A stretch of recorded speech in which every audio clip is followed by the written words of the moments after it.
Hi, Zelda fan.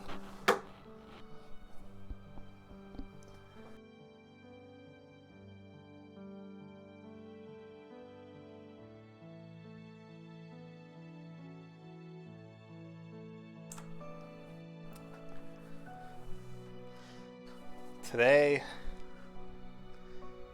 is a good day. And unfortunate day, but I'm not going to get into that. As we get to start Labyrinth of Touhou 3.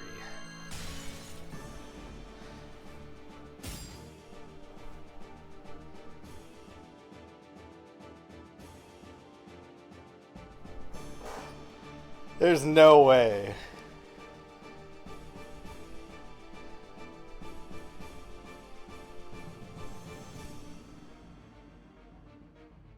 She's actually in the game. Dude, there's no way.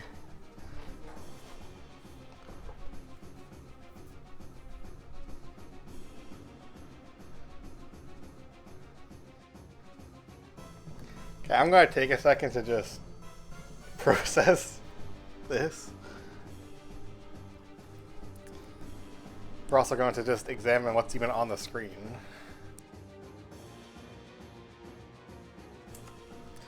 So we have turn order in the top right, which is very small and kind of hard to read.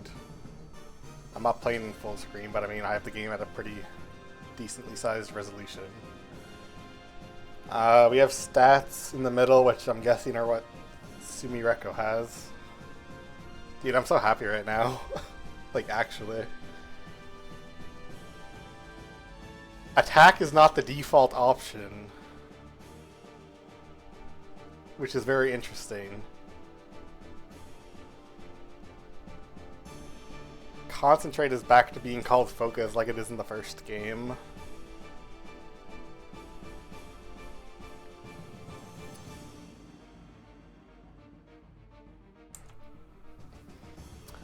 We start with 72 MP, which is pretty interesting. I mean, she's level 40, I guess, but that's still a lot of MP, so it's definitely not the same system as the second game. What do we got? What does this all say? Let's see.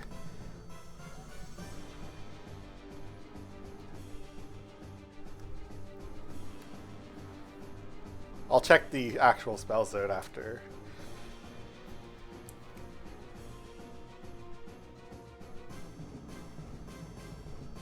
Yeah, it's fine mentioning that.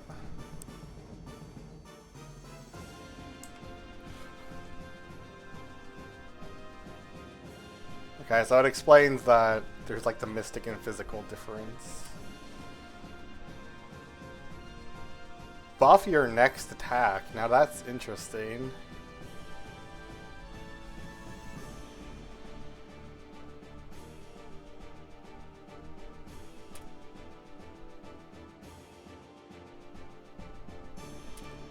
Oh! There's two different options for not doing something. I didn't even clue into that initially.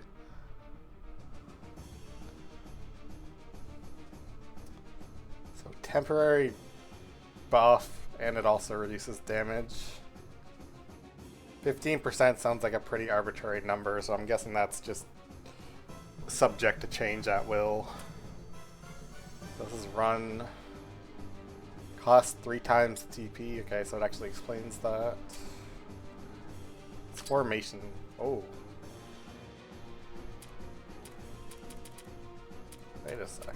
Okay, I see how it works. So it splits them up like this.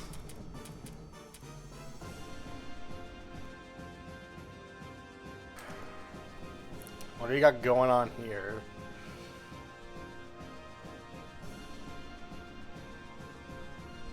So those are indeed Sumireko's stats that it showed. Accuracy is indeed less than 100, like one of the pictures. Not sure how I feel about that, but we'll see. We'll see how it actually plays out. Dude, Sumireko has really good stats. What the hell? Like, she's like Alice, maybe like slower. I don't really know how the speed scales yet, but she looks really similar to Alice in terms of her distribution.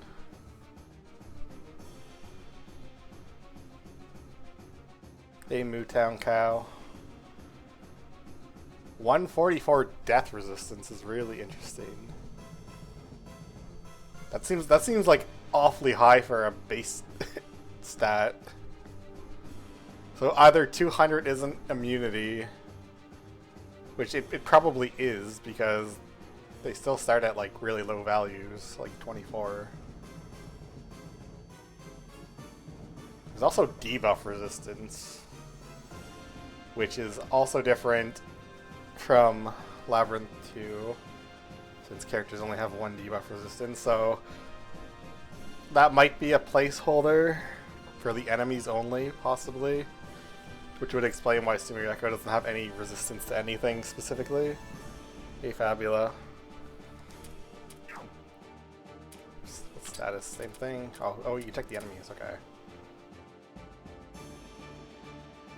Yeah, okay, this thing has a debuff resistance. Oh, it tells you what the enemy type is at the top. Sumireko doesn't have anything, what the heck.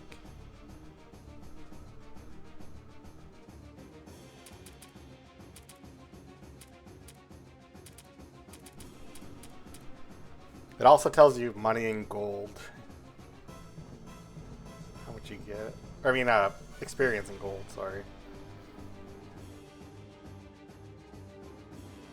The enemies also have less than 100 accuracy.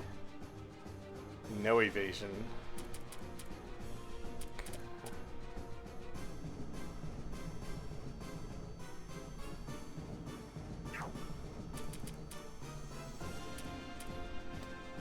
What do we got for spell cards? 0 MP, that's different. I can't use this one.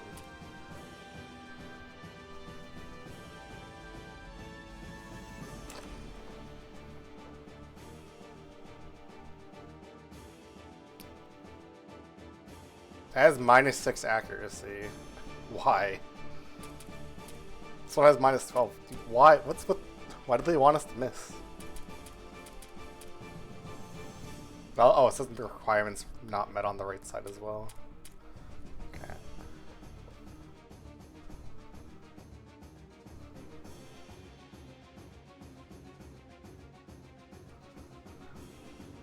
Nothing else that it seems to show that's of note. This one says consumes 3 occult power.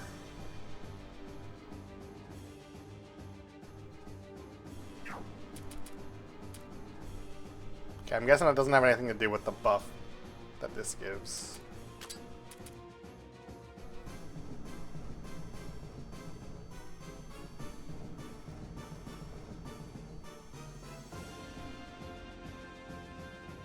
Actually, wait.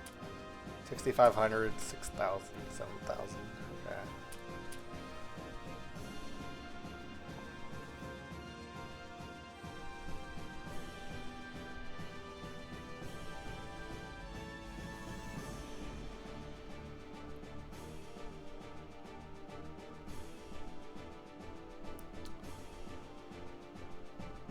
So, this sounds like it's kind of like Majesty if you attack something. What is it, like Encounter with a Strong Foe, I think is the skill's called. The one that gives you like attack or whatever. That Momiji has as their awakening.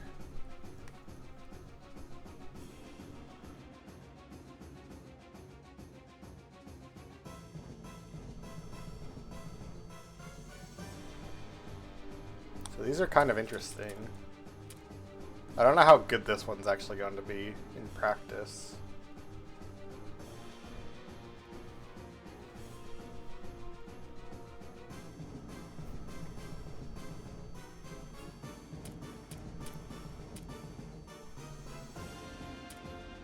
Oh, this one's also multi-targeted. This one's only single. Okay.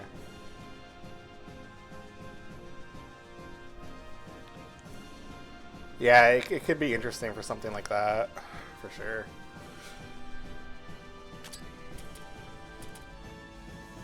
Oh, I didn't even check what element that was. It's physical. These. Okay, so non-combat attacks still have elements. So if Patchouli has, I don't remember the name of the one that gives her resistance to whatever her last action is, but she can still probably get physical from using Concentrate then if she has Grand Incantation or some equivalent. You don't have that many uses of this, I noticed. 6 of them.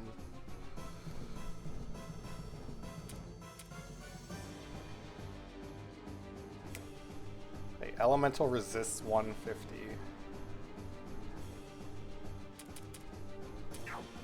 What am I missing here? Oops.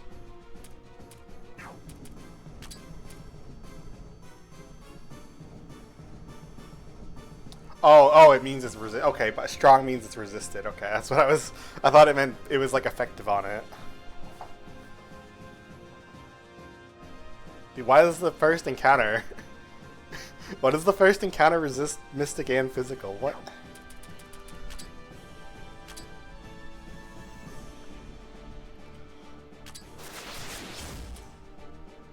A little bit of slowdown on that.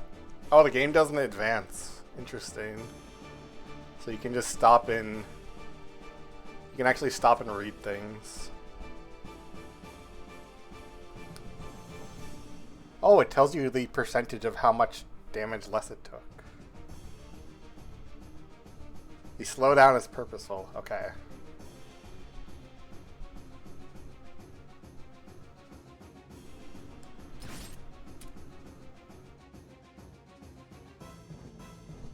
He used physical on me as well.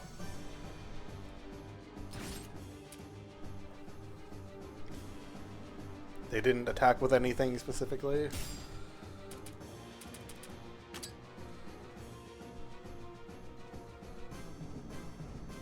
I'm neutral physical, so why was it resisted? That might make sense later on.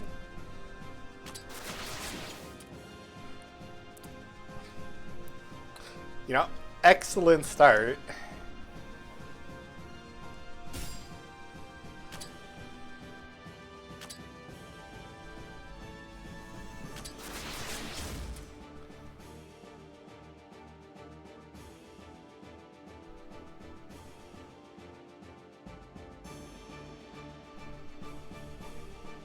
Is 0.67 really the actual fraction?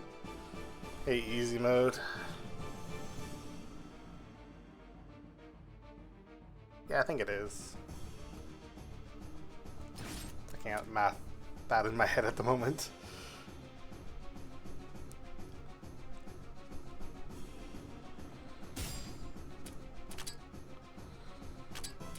Please do not miss. Okay. Also, there's still 5 enemy slots, which is good to know, so... Yeah, okay. It sounded correct, I was just like second guessing myself.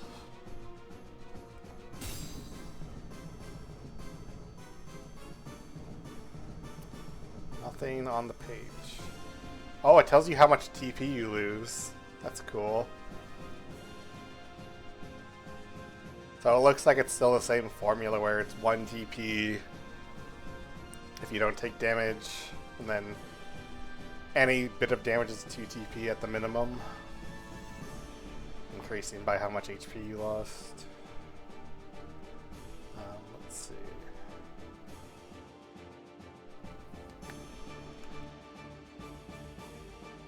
Finishing below at the top there, so I'm guessing it does not display all the characters when you win the battle, it's just whoever did the last attack.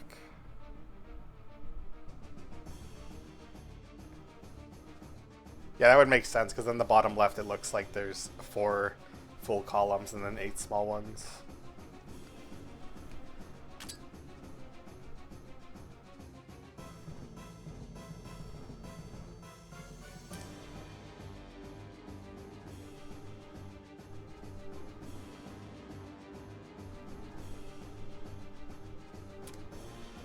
Alright, so like no voice acting or anything, we're not getting crazy. think it would be kind of weird if there was, honestly.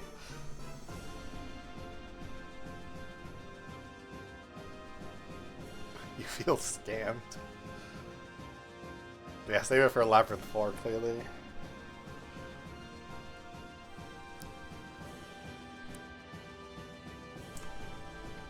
How's the developer even going to keep the naming scheme going since Labyrinth 2 is just called Labyrinth of Touhou?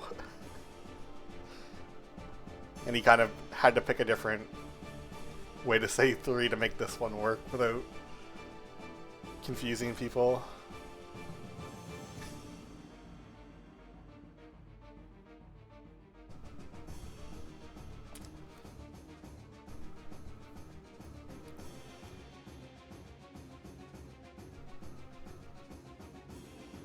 I can't make out who that is, if it's actually someone.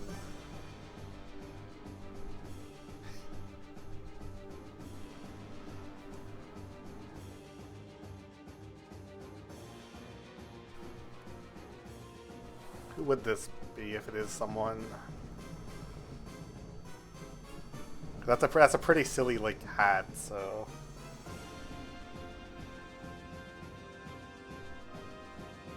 It's Litos, yeah. The crossover.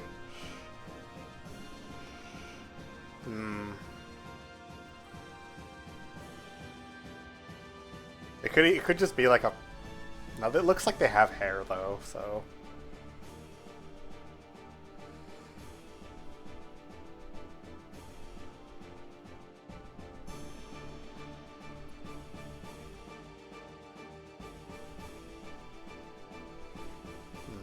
Yeah, I'm not sure.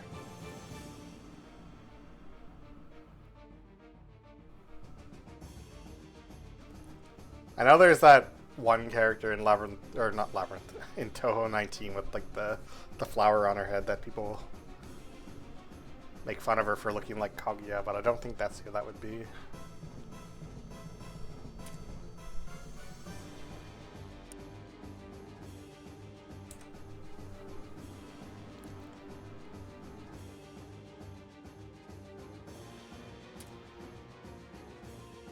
You know, I'm really interested to see how the developer explains the continuity with Sumireko in this game.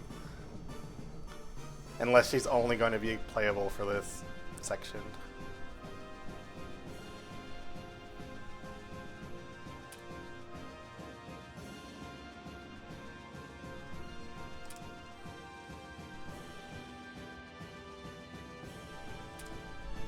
Also, it's pretty interesting they start you off in the battle, like that there's an actual gameplay tutorial.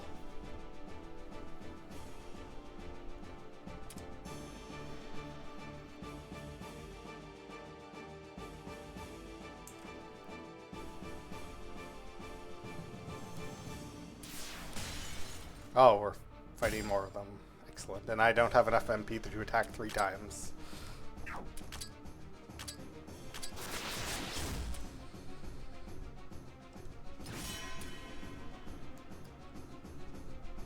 Terror attack.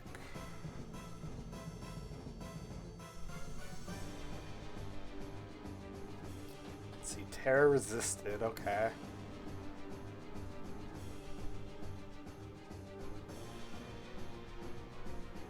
I'm guessing success 36 is the likelihood the enemy would have landed it on you.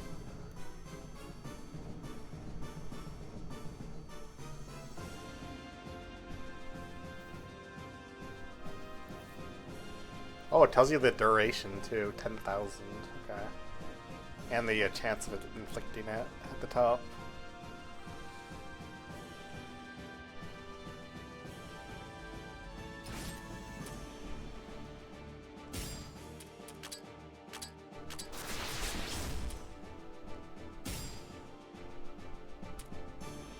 I'm kind of curious to see how much MP we get from this. Okay, we get enough to do an attack, so. It's different than, it's different than Labyrinth 2. Pretty specific, possibly, I should say. It may just like triple the amount or whatever that they used in the for like the characters' MP recoveries or whatever.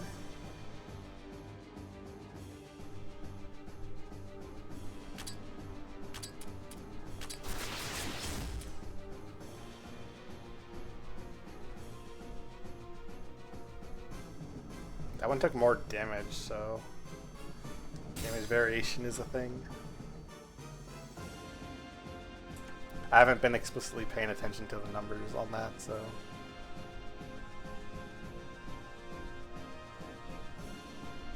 Also, the chain increases everything by 2%, which is...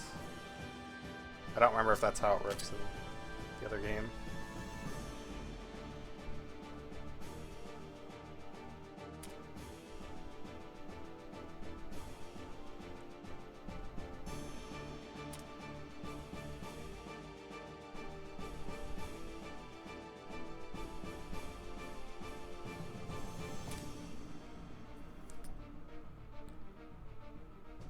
Okay.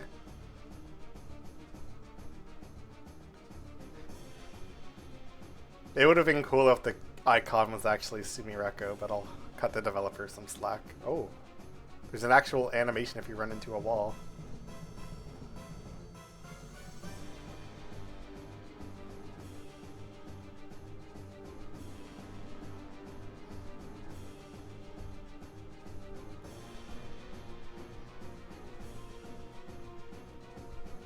Dude, Zelda fans probably like, why the hell are you exploring all the tiles?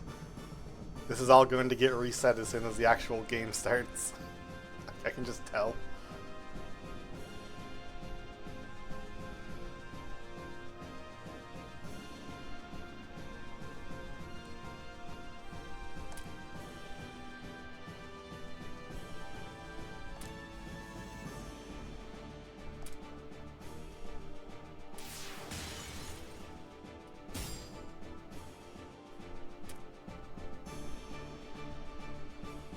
What do we got going on here? These ones are weaker. Also, the boss had a challenge level, I noticed. I didn't say anything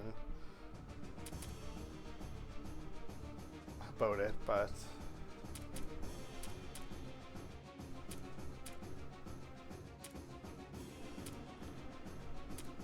They're like a bit less than half as strong. They do have different resistances. 84 is a very weird number for physical resistance. I wonder why they went with that. I'm guessing it'll like...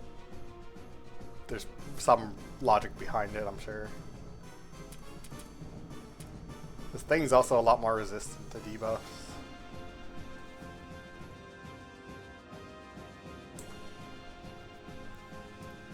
I'm very interested to see how accuracy and evasion debuffs play out. I feel like that could have damaging consequences if there's some stupidly abusable way to inflict them. Mainly the accuracy ones. The evasion ones are nice because then there's no more stupid shit like Quishi.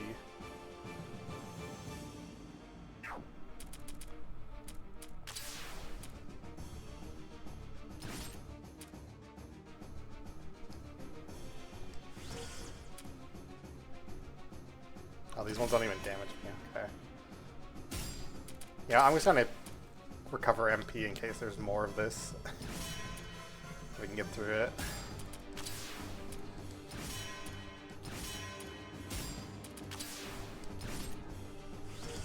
Apparently you can also skip things just by pressing the button, which is... It could be annoying if you accidentally do it when you're trying to like actually see things. That's good enough.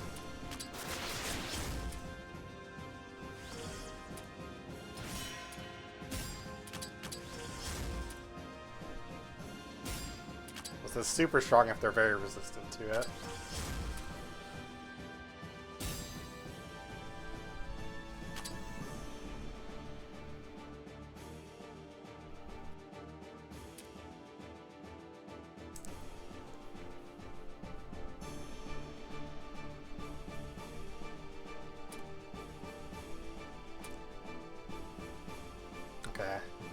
there is more.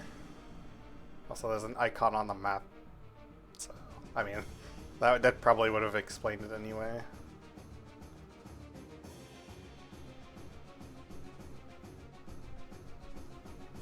The level increased as well. Oh, what? What the heck is this?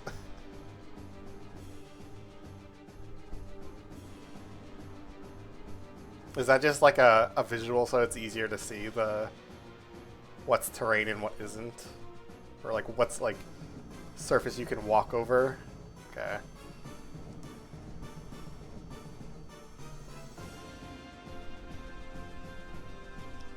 I was trying to like interact to see if you could do something with the tree or whatever. If there was like flavor text. So I just pressed the button to advance text. And that's why that popped up and caught me off guard.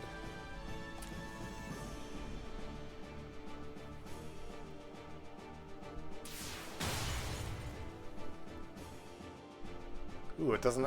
Oh, okay, it goes slower. I was gonna say, it doesn't auto-advance if it's a boss. But never mind. Well, let's just, like, look at the design for a second. Like, there's, like, an actual, like, enemy theme going on with these rather than what the previous games have done, where it's kind of just like a mishmash of random enemies. Look, the obligatory 1 evasion. Oh, it gives you... Yeah, I didn't even realize that it refilled me all the way. Well, I guess all those times I used focus were pointless then.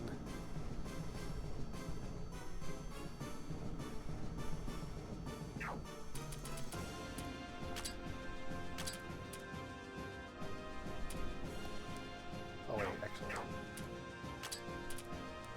It's got a bit less than 2,000 health, okay. We can still do this.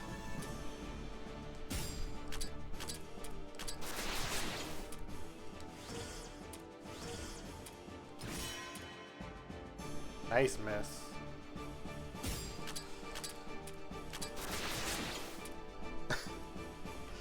You know, I'm blaming the 1 evasion on that. God damn it, dude.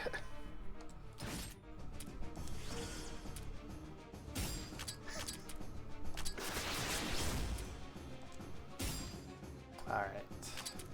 Well, we have some time to play around, so let's see how this works. Oops, I didn't mean to do that.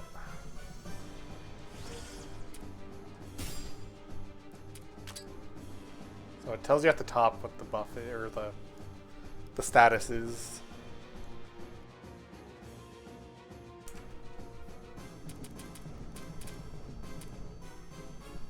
So if I attack it, okay.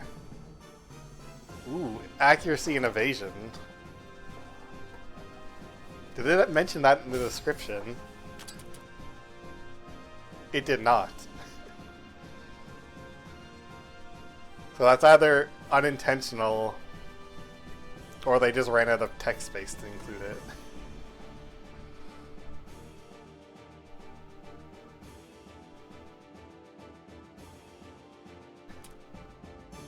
Yes, please document anything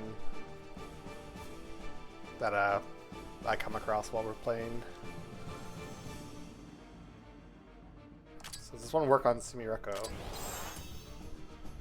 Okay. Occult power gained. Wait, does it say that?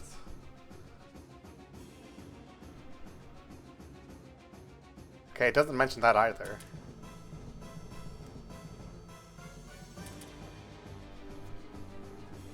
I mean, I guess it's supposed to be, like, assumed because of, I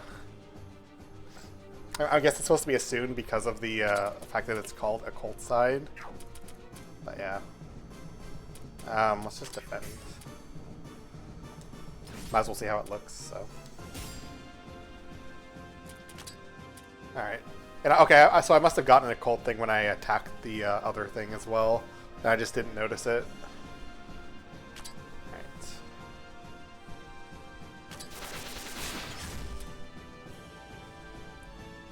Kind of cool.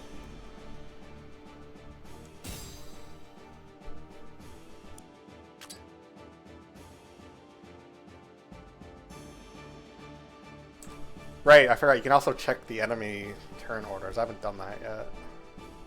I don't remember which button it is.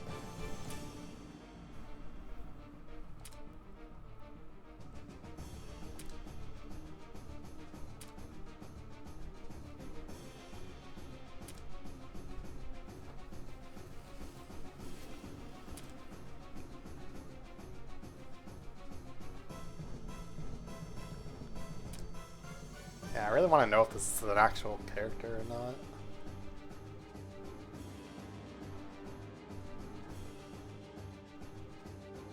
Wouldn't be like Junko or anything, would it?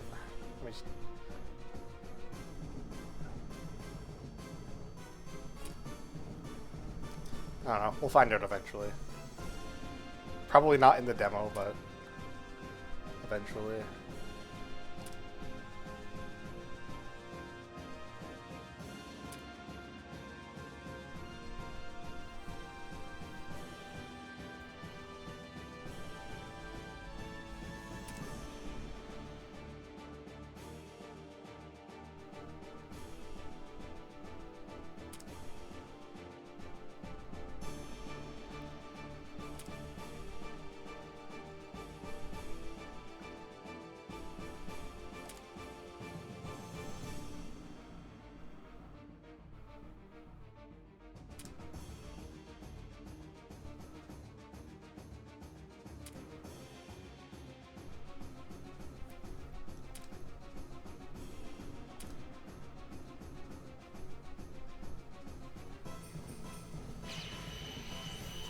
Oh, hey, it's that sound effect.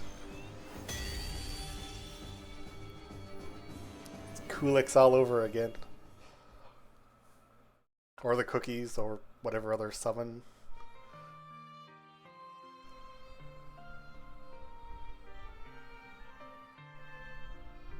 It's meleeing, interesting.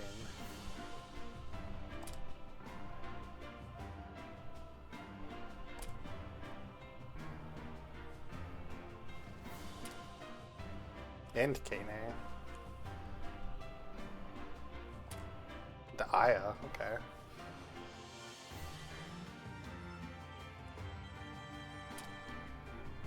Also, this song is pretty good.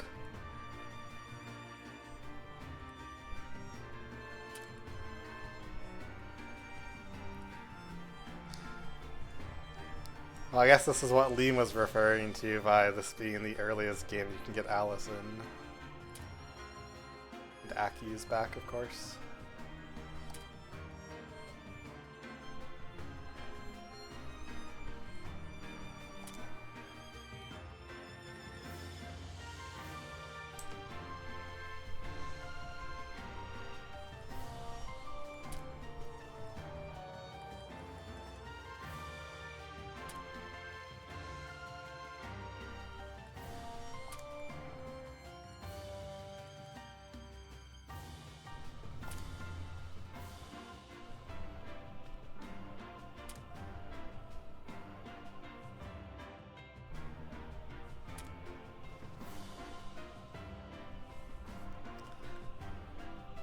This is a lot of characters for the very start of the game. Obviously we're not going to get all of them immediately, I'm assuming. That'd be quite something if you did.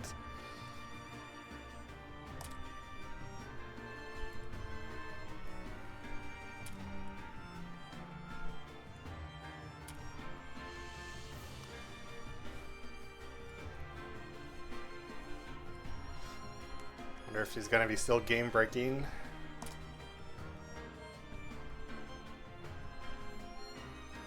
Ah, cheer note instantly.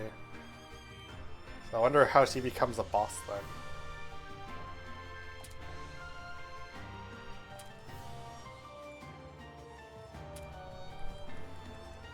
My expectations have been thrown for a loop now, seeing that.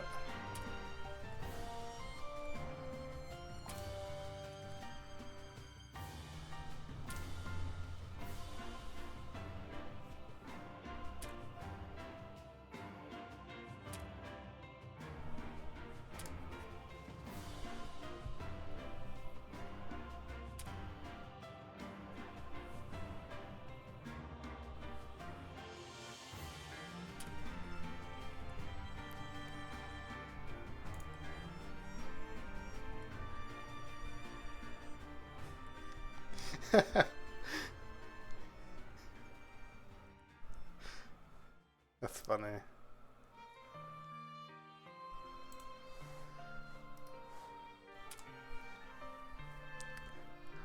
Abnormally accurate Zelda fan.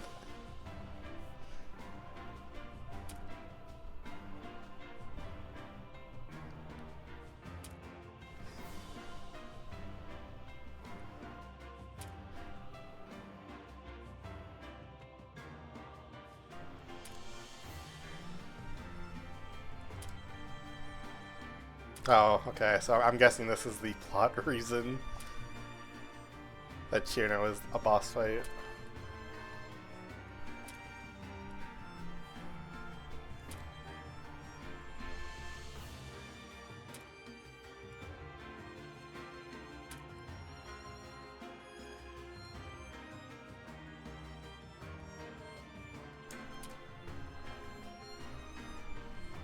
Interesting start to the game.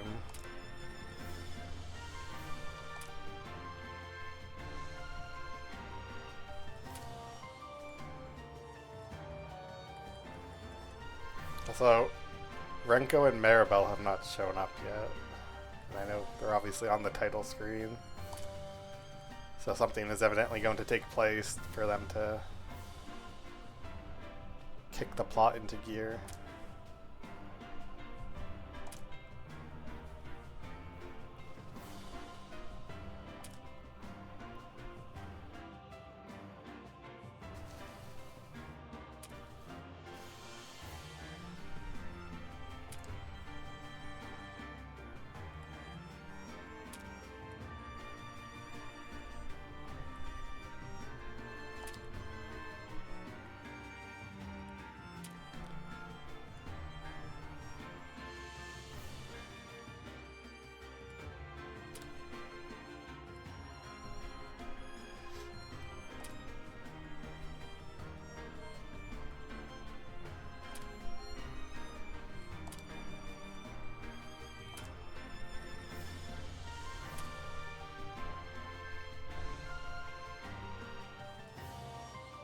Dang, can't believe Aki's not going to be playable again now.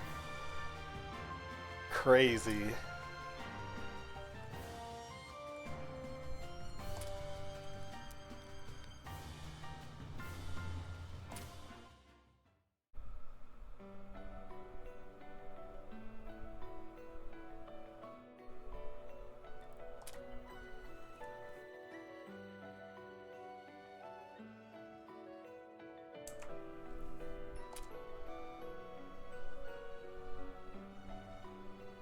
Dude, the music in this game is so good.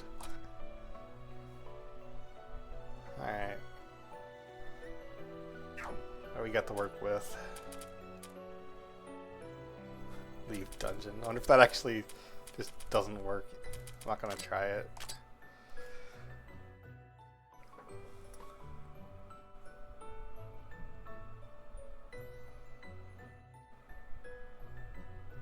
$10 MP regen. Okay. Okay, so you can actually cycle through the empty ones. Oh, I like that little icon at the top right there that shows who's in the front and back. That's handy.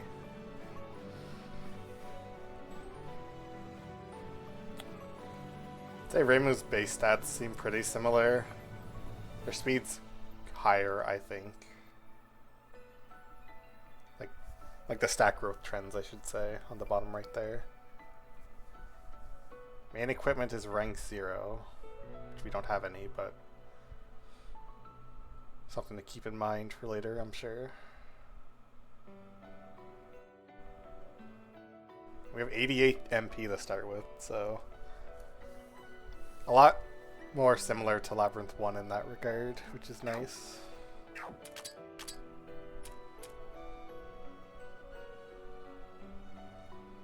Oh no, we're spoiling it by reading the flavor text.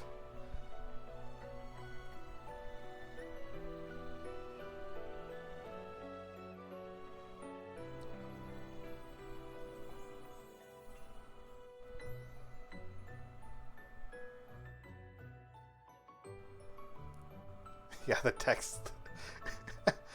Just slipping past the text box. Oh, main equipment doesn't say anything, but I mean, sub equipment does not say anything, but main equipment does. 7 pages of it. So more than Labyrinth 2 had at the start.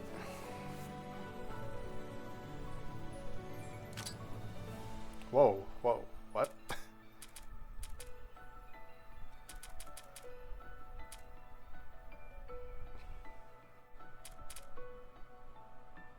Dude, what?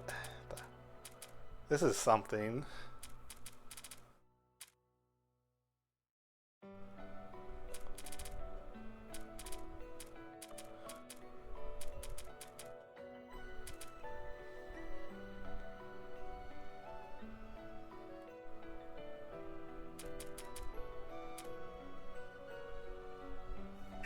I'm very interested to see what that turns into. It also does not do it on main equipment, it only does it on the sub ones.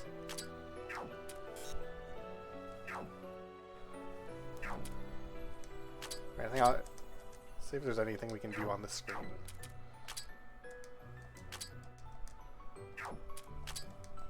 So you cannot sort on this page like the other one I could.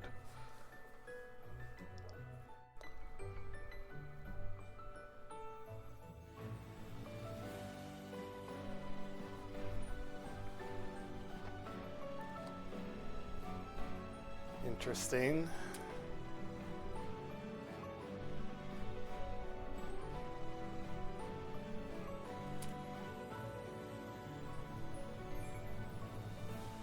Okay, crafting is back. Good to know. So it's not just the upgrading thing.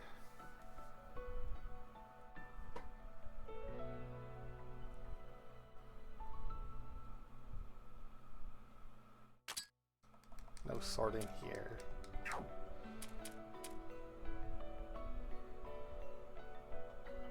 No! The treasure chest keys are back. God damn it.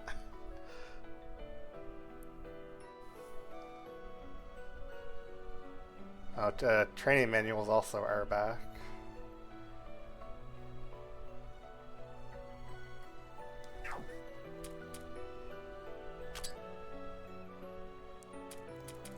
Oh, it tells you the floor at the top right there. Wonder if that's actually relevant for anything.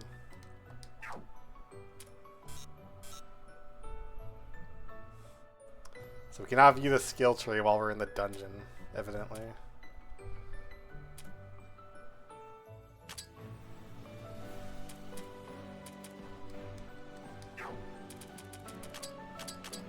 Alright, okay. I had a feeling you might be able to go to more pages than this. Oh, you can scroll down. Okay. I thought I was like trying to like find a way if you could like hide the thing at the bottom, but scrolling also makes sense.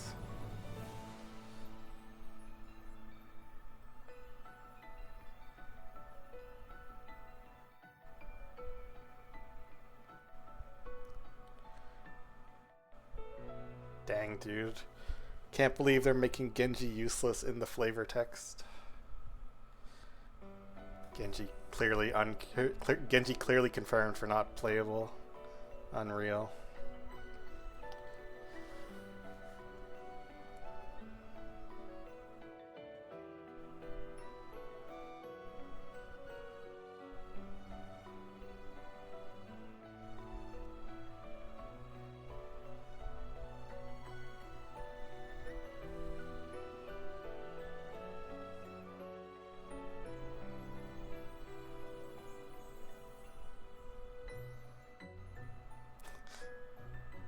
Yeah, I kind of agree. It looks a little funky up there.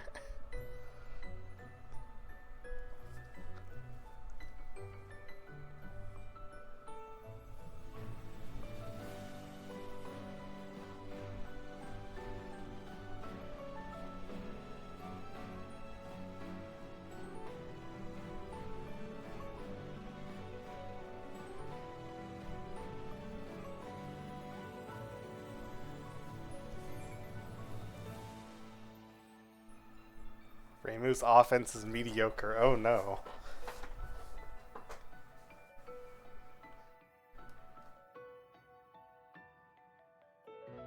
So she has buffs still and heals.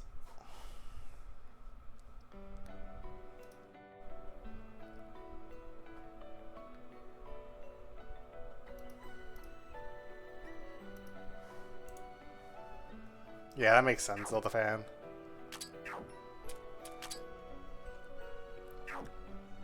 I cannot check the skill tree in here either. That is disappointing. I was kind of hoping we might be able to see it. I guess not. Is there a map button? Okay.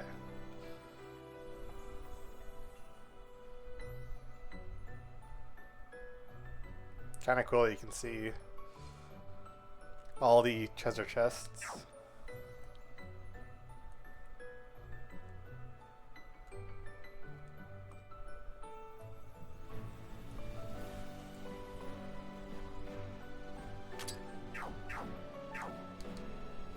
Just trying out different buttons. Challenge level 1. Okay. Oh.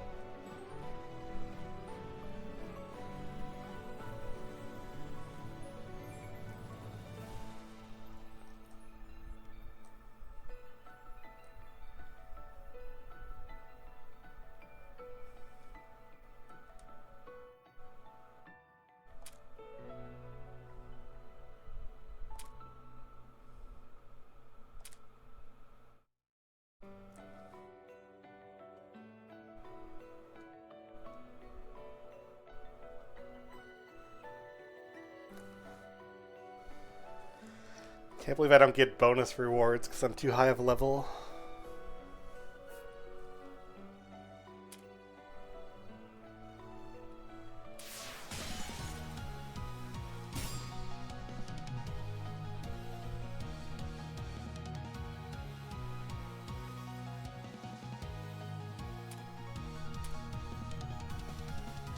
I feel like I've heard this song before.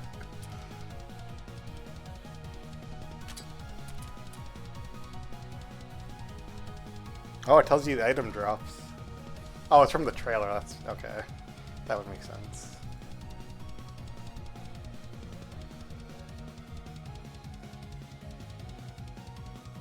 Alright, so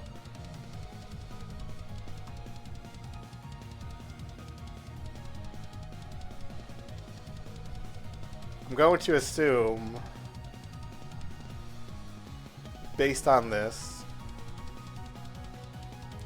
the frog in the mustache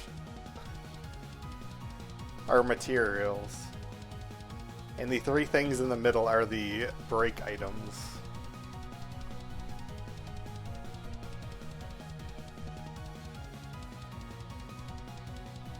Based on the numbering you get for them.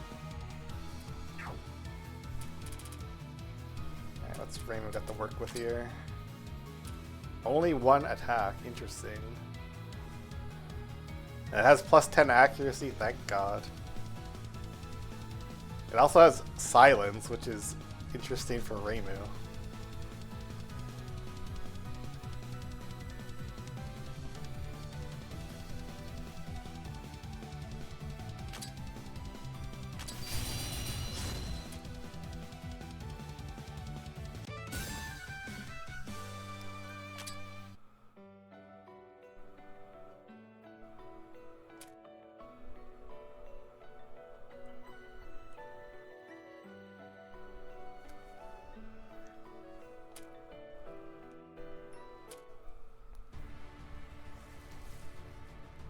Oh, here they are. Okay.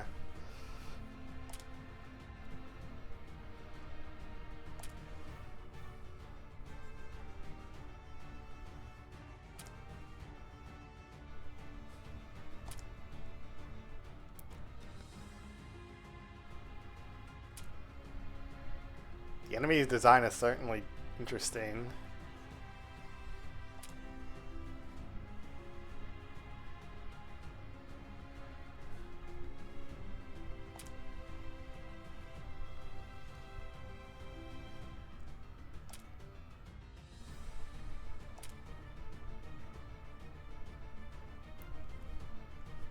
Can't believe this slander Chirno is giving to these two.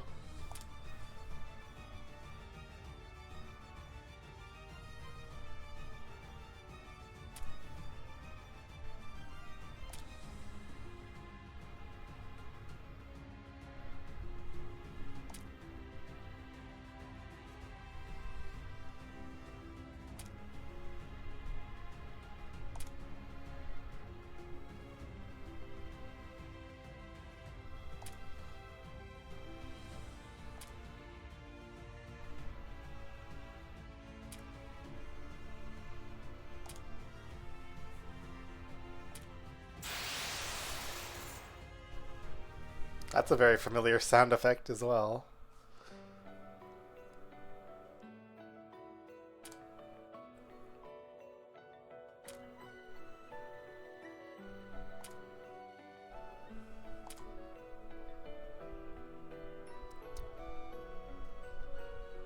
Rip the continuity between the second game and this game. It's all over.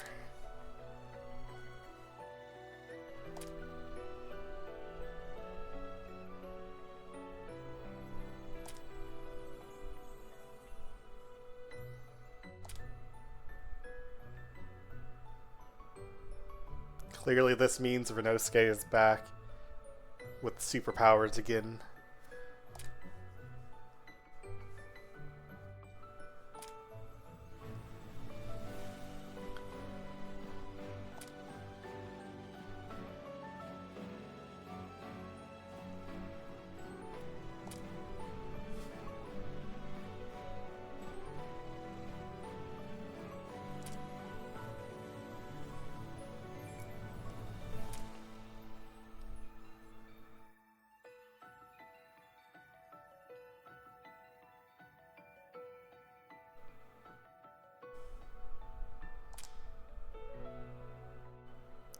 Also, I gotta say, I wasn't like struck on the new portraits originally, like from all the promotional stuff that was like on Twitter and everything, but they actually look pretty good in the game. So I think I am a fan.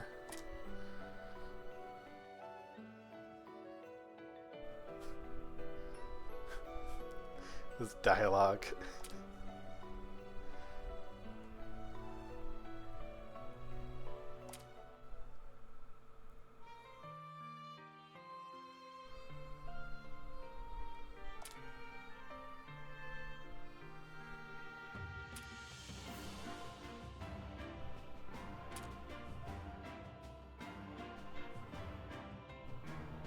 Can't believe Nitori was possessed by Tenchi.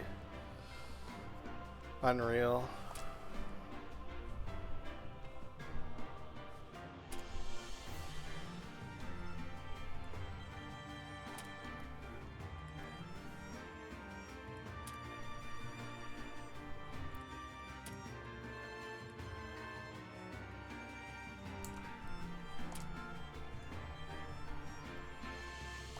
Alright, so I'm going to take a stab and assume that the purple mist is going to possess Chirno, and that's why the bosses in the promotional artwork have like that purple glow to them and purple eyes and everything.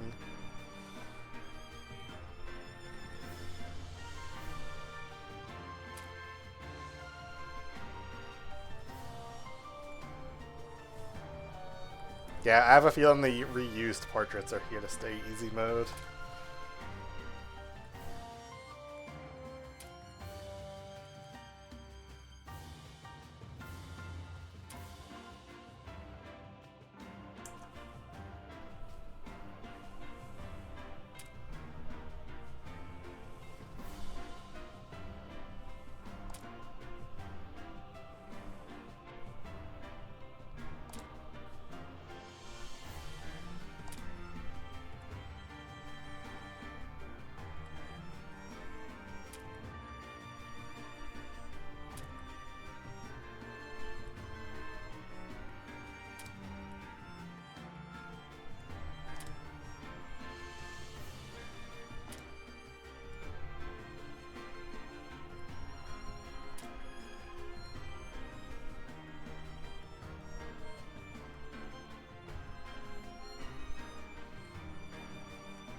trying to like proofread the text to make sure there's no random spelling mistakes.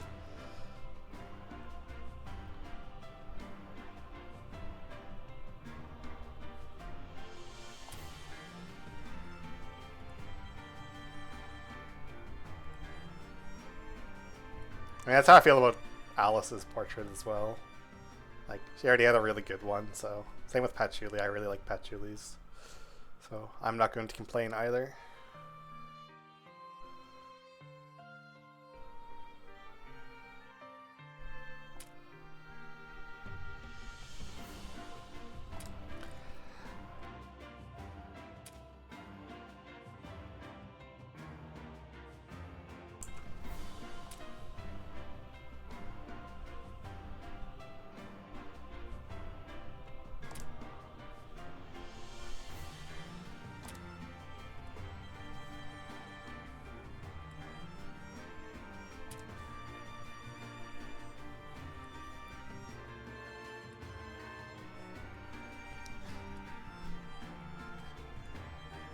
Dude, I can't even imagine if that actually became a thing again.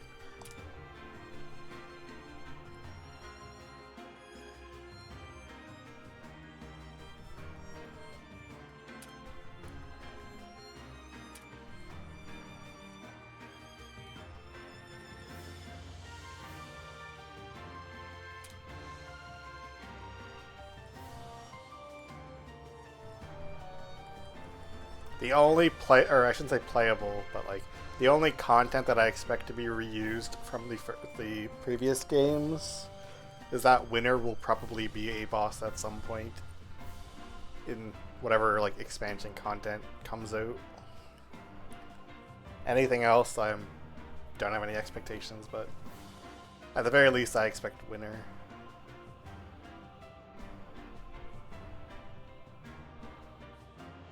Maybe like Serpent of Chaos and the Unicorn as well. Those three are all kind of like a trifecta, essentially.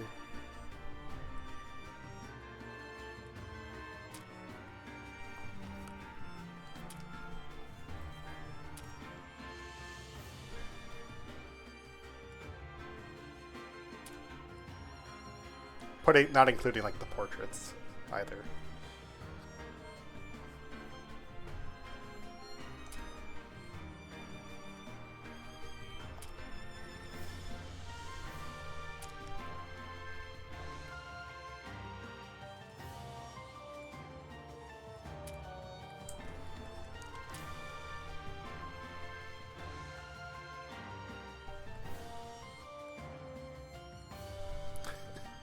Right, I have not opened that interface yet. I just realized.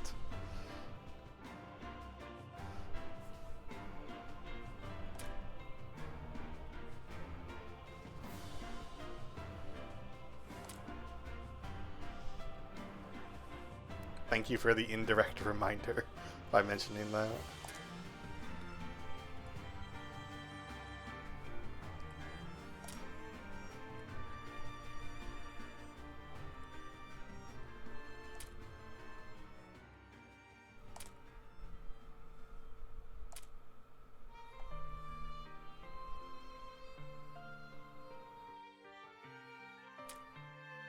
So we start with 3 characters instead of 4. Interesting. Well, I already read this.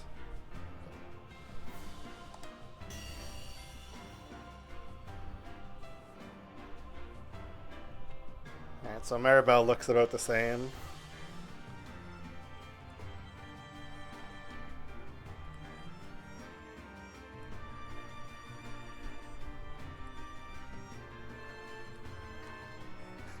Every game will start with 1 less character. Dude, that's actually so true. From 5 down to 4 to 3.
Renko also looks kind of similar.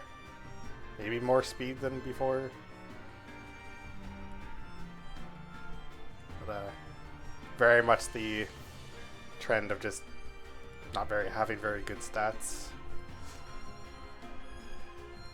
Which means she may have maintenance or some similar thing, I'm sure. We'll find out once we have the skill trees.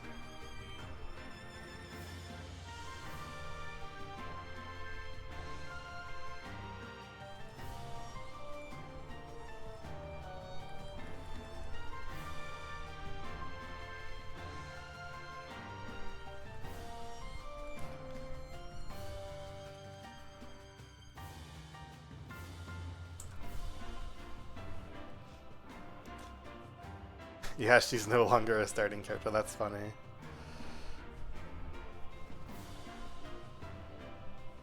I thought it was her icon that was like blurred out when we were playing as Reimu solo, but I couldn't quite tell.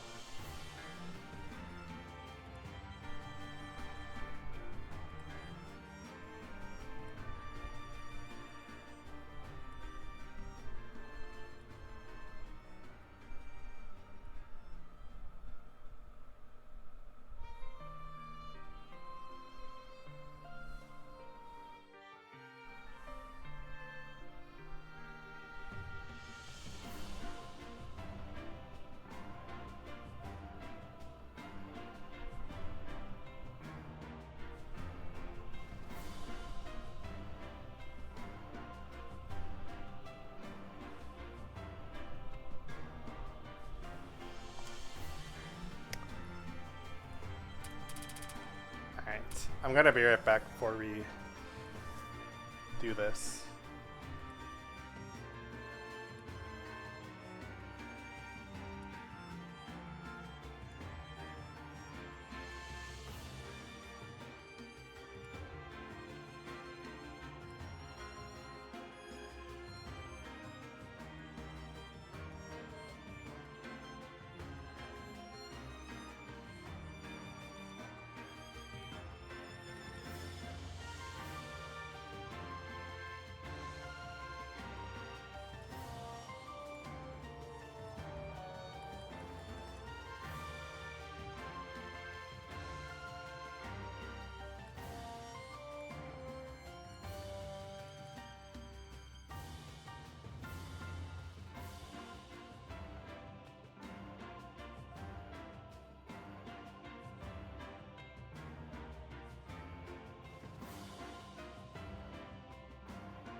Okay.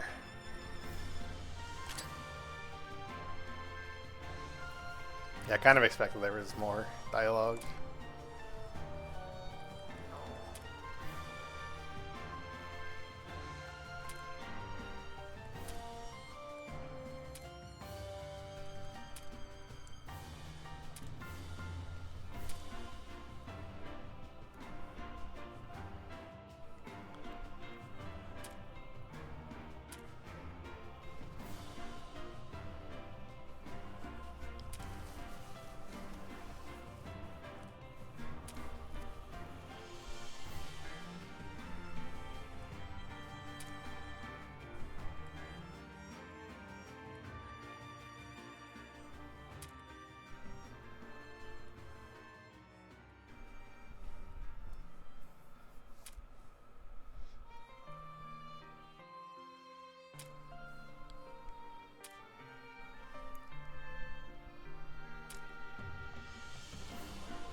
can't scroll past the first 24 apparently. So, no finding out what the developer has planned. It was worth a shot.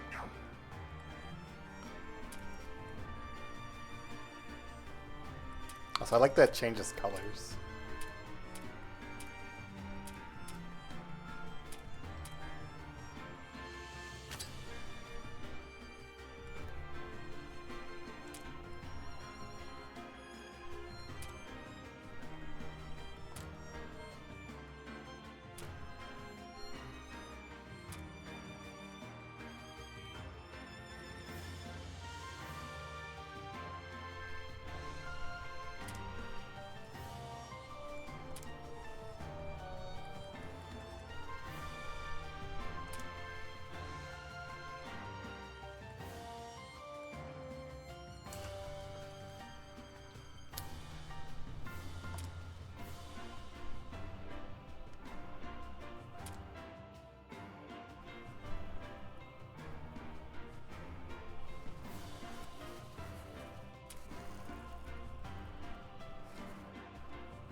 So there's no longer an unknown person that Patchouli is paying.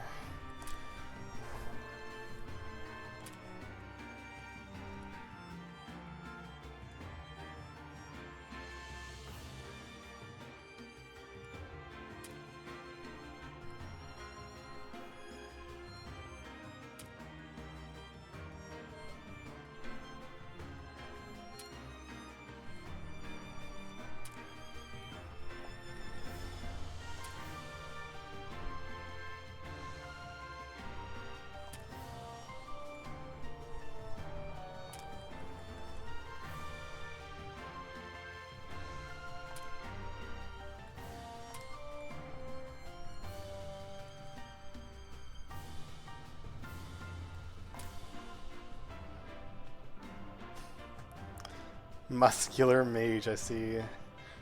Physical Patchouli memes have carried on.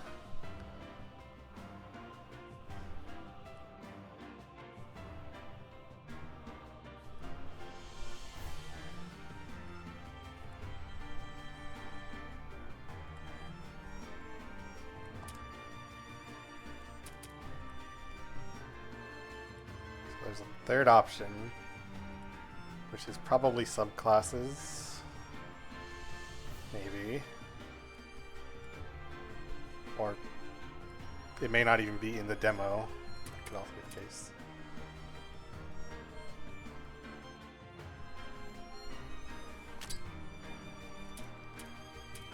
So these two start at level 1. Interesting. I didn't actually notice that.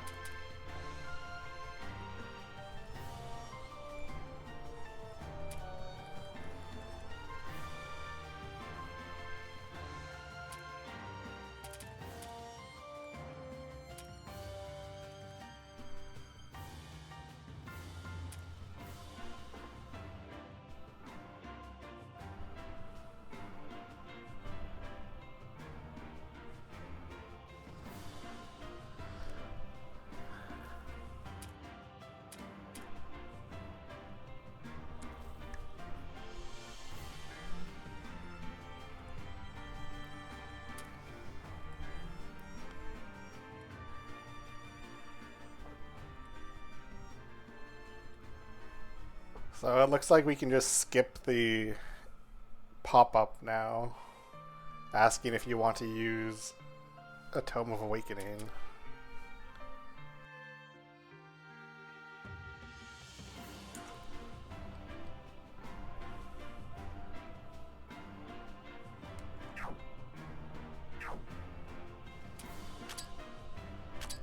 working with.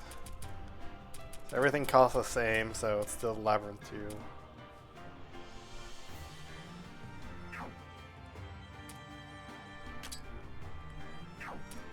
Oh, you can't cycle through characters either.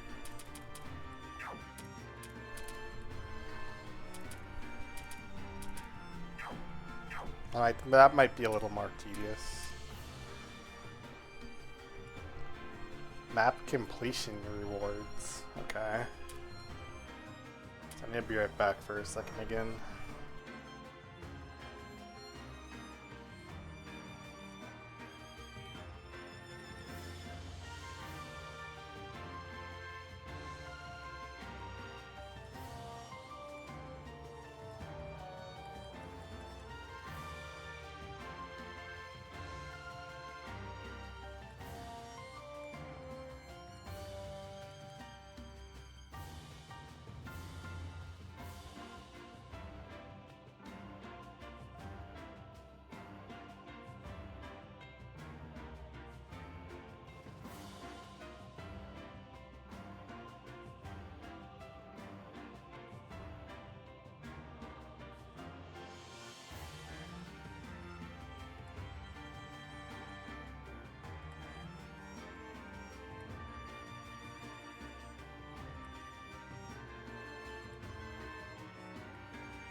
That's interesting.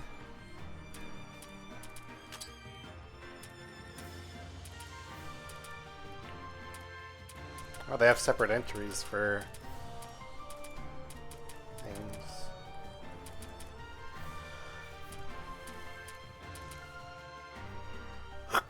Ooh.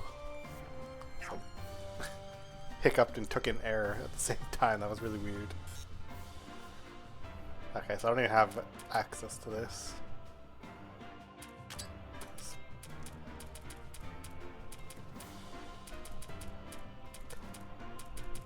It didn't spoil anything easy mode. There's nothing.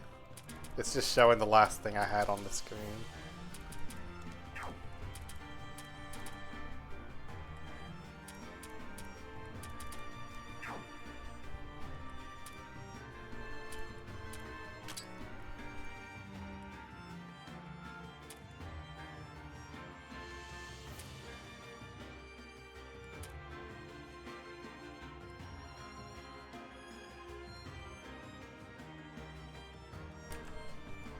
Oh, maybe I didn't actually. I didn't fully grasp that. If it said something.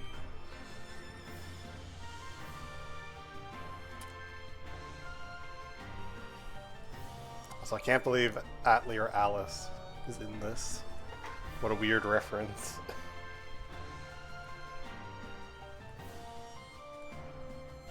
Or Atelier, however you say it. I don't know.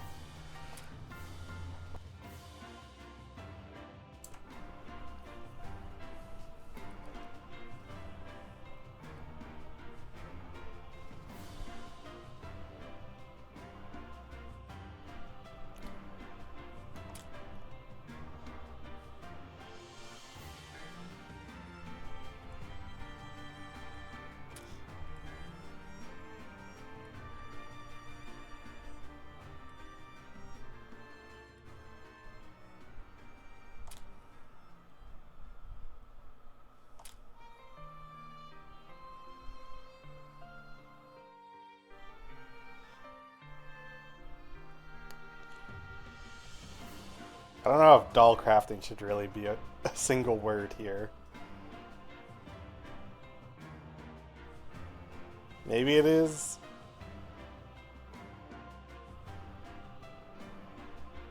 I don't know. It kind of looks like a fabrication.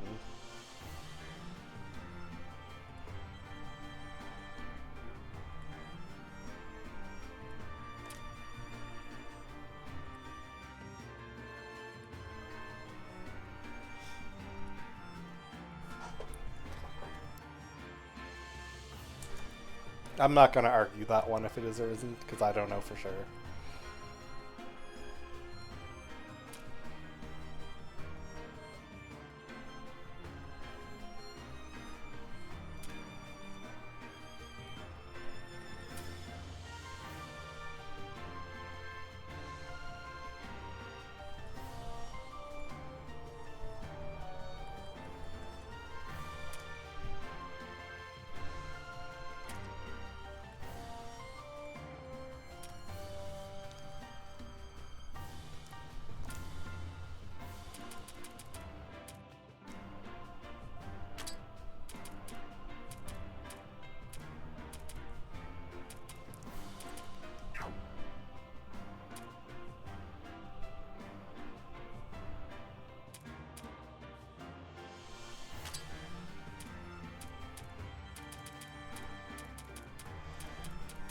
Interesting.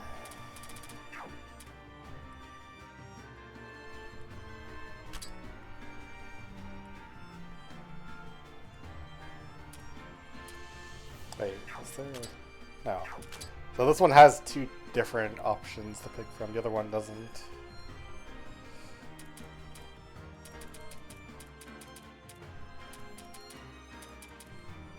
Ten of something.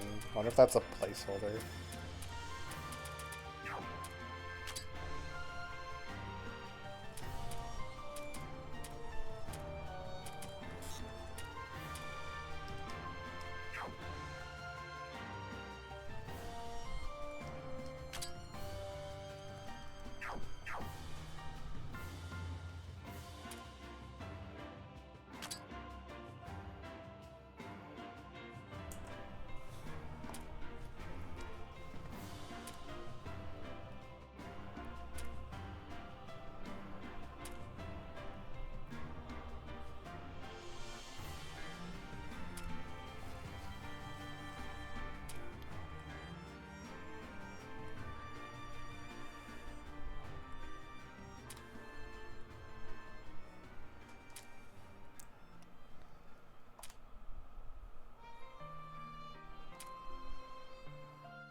it's not exactly locked chests like the last game. It's something different.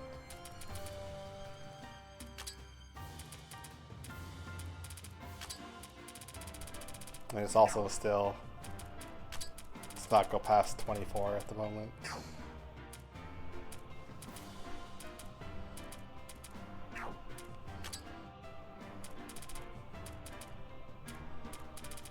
Alright, so we have more favorites to work with, which is cool. I don't really use this feature that much, but... Okay, same as last game.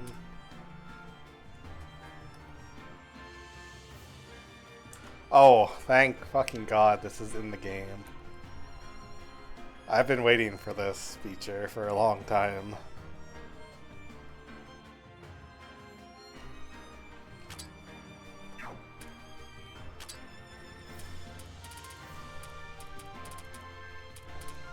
Okay, so you can't craft whatever the first few things are. That's interesting.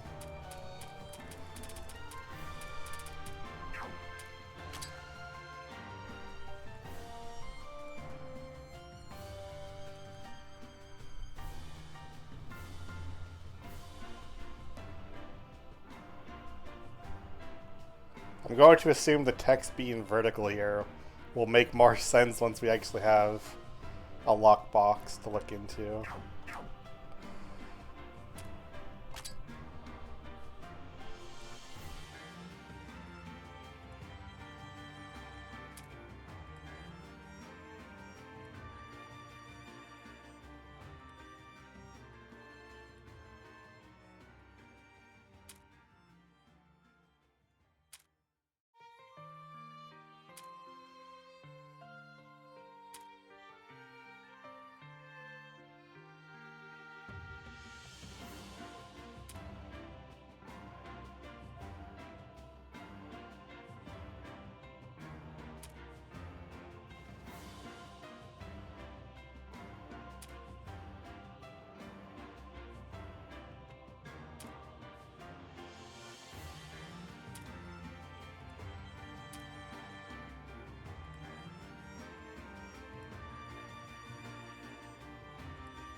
Alright, so we have auto-saving, which is interesting.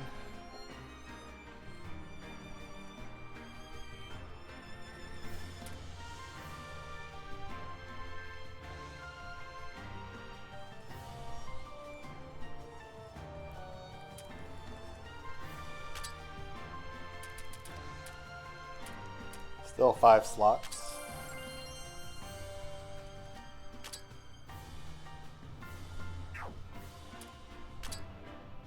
This is just loading, okay.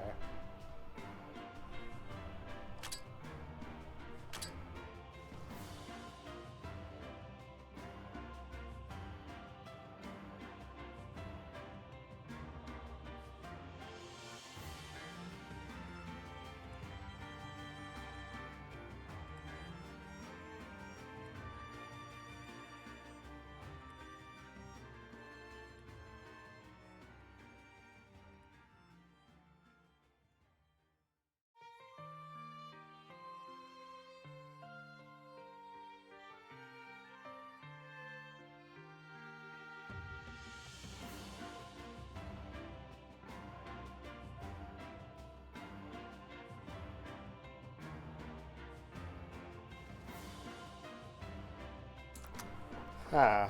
So it says there's no means of bringing back characters that have been killed. So I guess that shoots down anyone who thought there might be uh, a character with like a revive ability.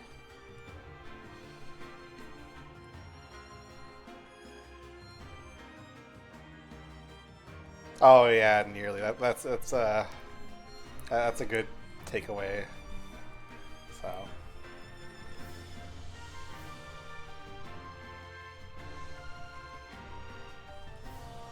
we'll see. It may be like an actual gameplay mechanic in that case, rather than like a character specific thing.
I don't know how I feel about that line about it targeting the right slot very often or somewhat often. That is bad vibes right there.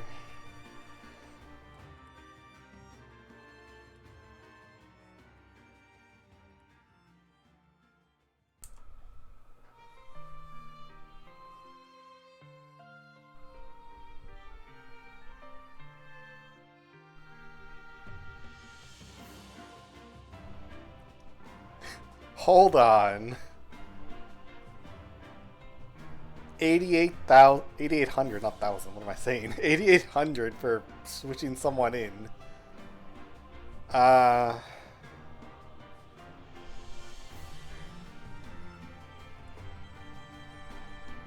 Okay then. That is an interesting choice.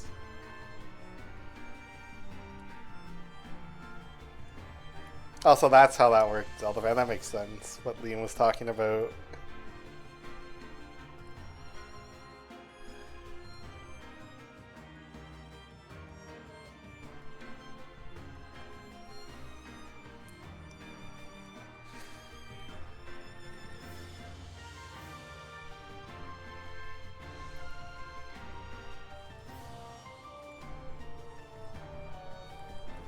You know, I kind of like how this is like an internal look to the mind of the developer of how they approach the game when they play. That they also do the strategy of just putting like a tank in the first slot and then just switching in your super damage dealer in the last one, like a lot of people do. And just like cycling them in and out rather than like fielding everyone that's just like super bulky at the same time and swapping in a healer.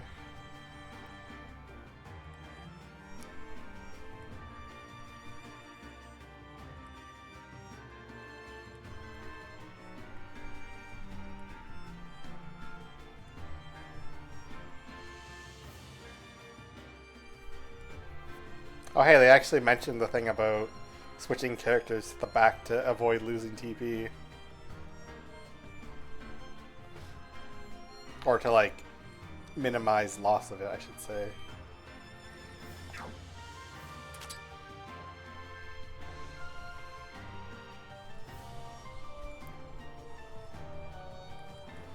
Alright, there's generally no means, okay.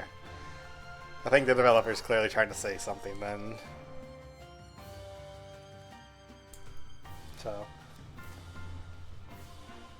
That could also just be referring to attacks, or I mean ability, or like Moko's resurrection, stuff like that as well, so.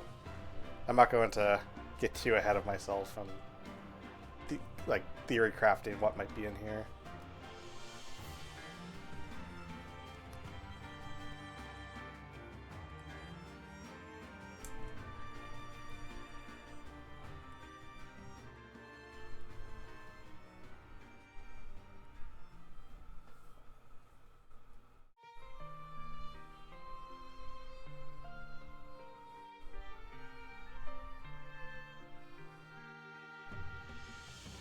So direct attacks were changed to melee attacks. And magic attacks were changed to Danmaku. I'm fine with that.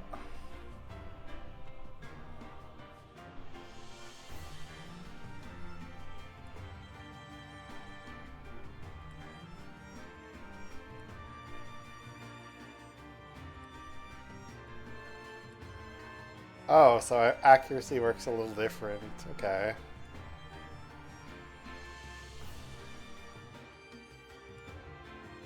Well, I shouldn't say differently, but like it explicitly explains how it's broken down, I should say.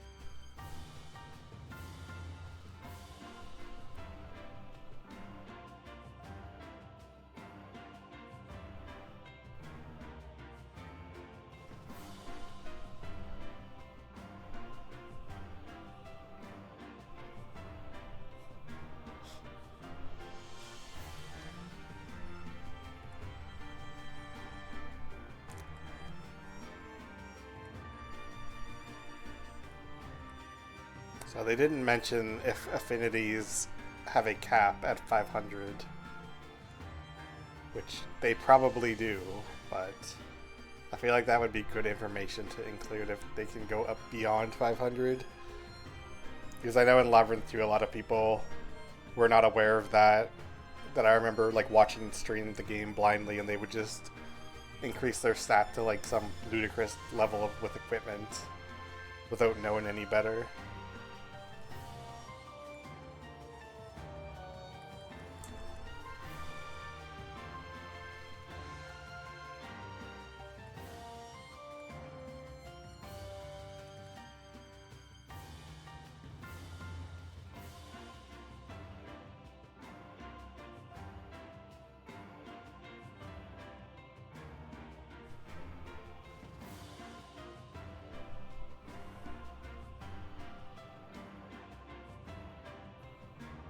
I'm glad they let you know that there are very high chances to inflict status conditions.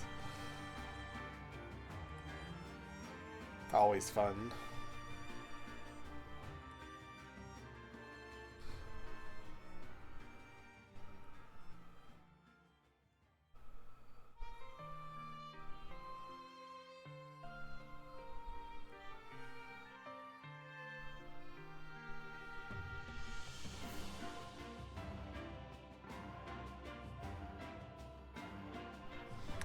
No, not battle points. Why?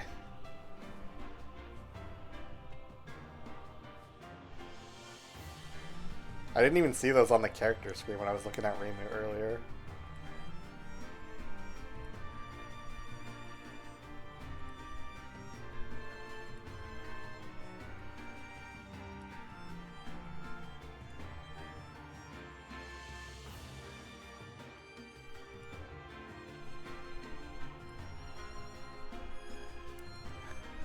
Well, hopefully that's all they are used for. I swear to God, if there are more events that only require battle points, I'm going to be really sad. Especially if they are as cryptic as Flandra's was.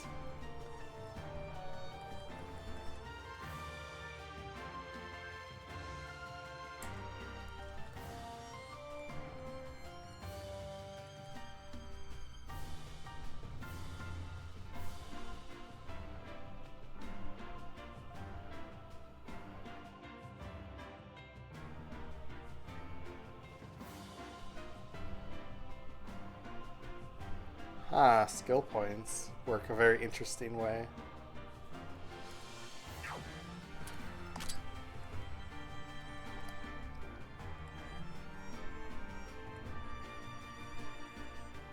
Paralysis lowers your attack by 33%. Okay.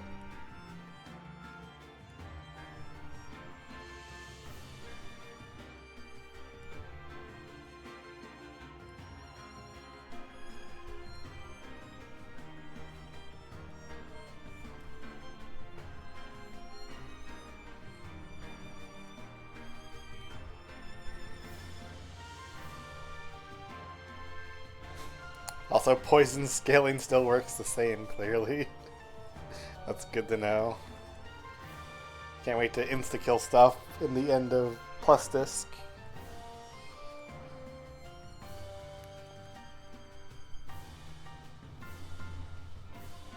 I think they are missing some words for the heavy description.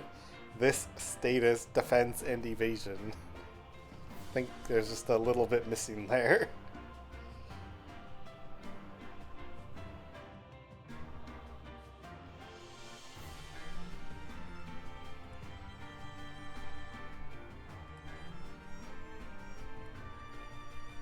Oh. I misread that line.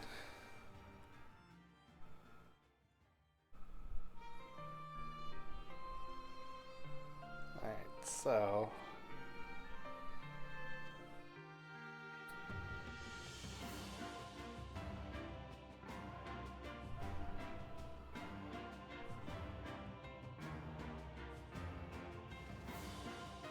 I like that it lowers evasion. That's kind of cool.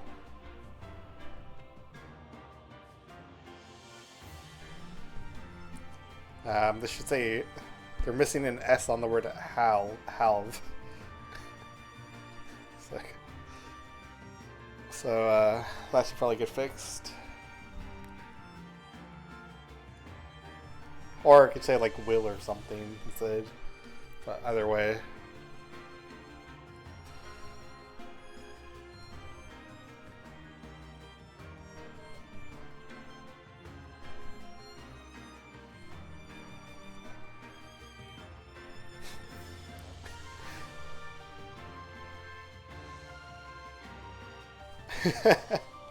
Well, no more shock locking bosses.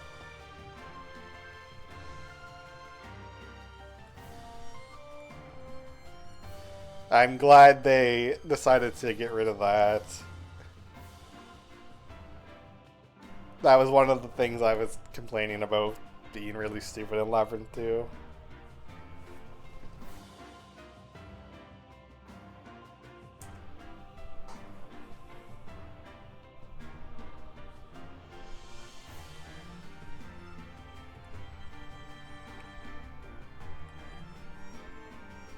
Ooh, Terror lowers enemy accuracy. That's a lot of accuracy they lose too.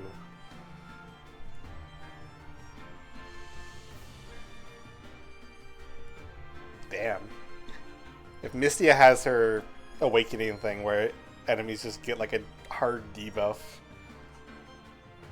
if your characters dodge, that's gotta be really OP.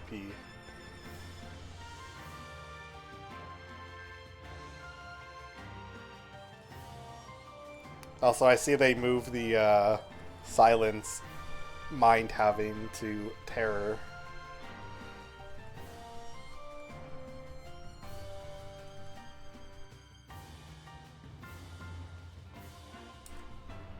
Although they buffed how much magic reduction, so it kind of equalizes.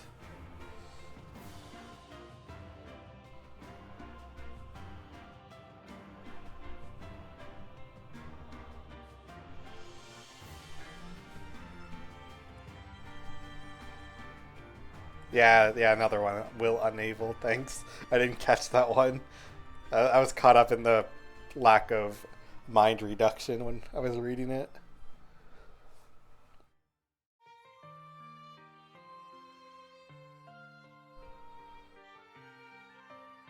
Okay, so instant death is kind of interesting.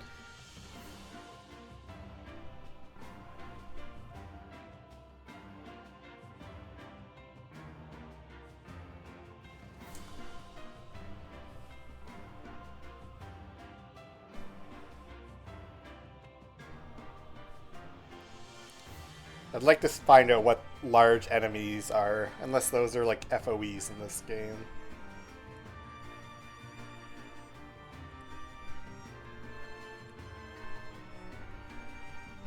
Hey Zelda fan, I'm up. Nobody's to blame. Like, it's a demo. Stuff gets missed.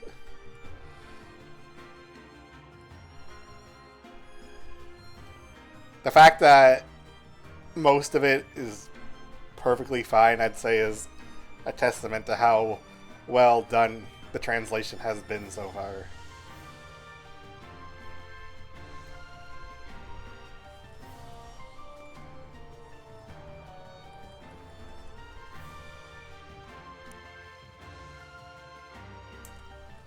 Also, debuffs stacked together now. Was that all? No, wait, that was always the case. What am I saying? I was like thinking of status durations when I read that. Never mind, ignore me. It's always worked that way.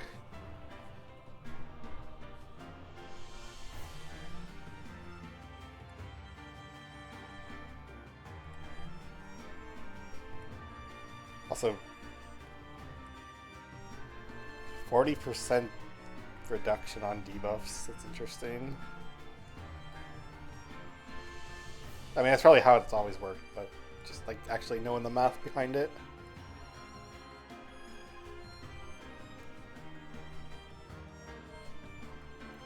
Okay. Yeah, I was gonna say the math did not work out on that for a 40% decrease. Aha, so so player characters still don't have split up debuff resistance, so I was right about Sumireko when I thought that the reason she had 0 and everything was because of something like that.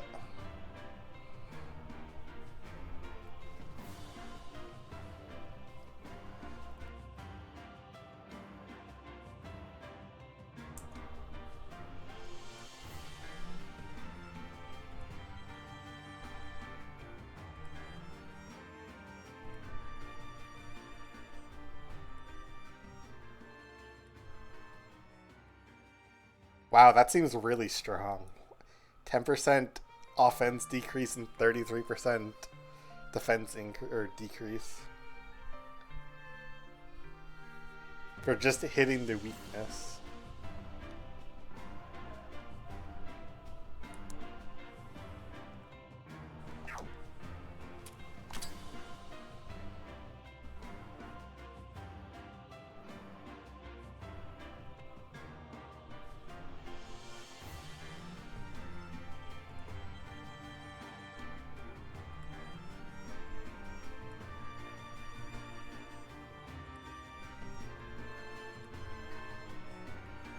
Oh, what's this? Speed and magic being used together. So, it's no longer just Minariko having mind factored in. So that's pretty cool.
I'm assuming except is meant to say exception.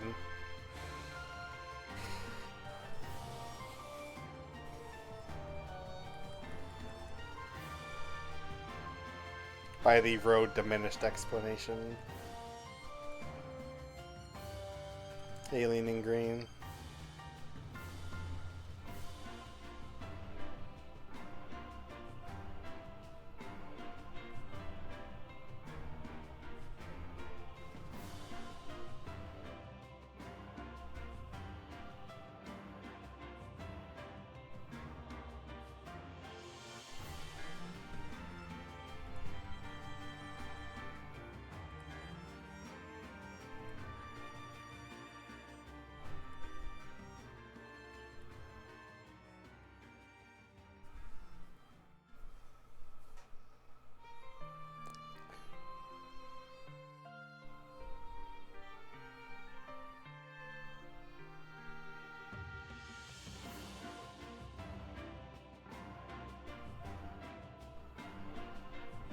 There's so many different ways this works.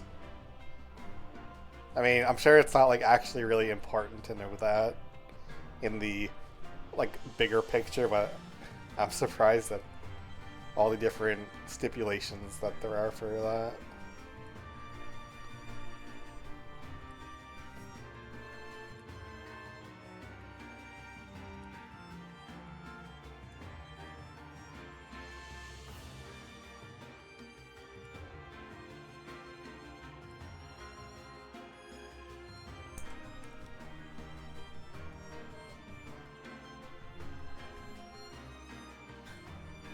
And they're actually like, explaining all the calculations too.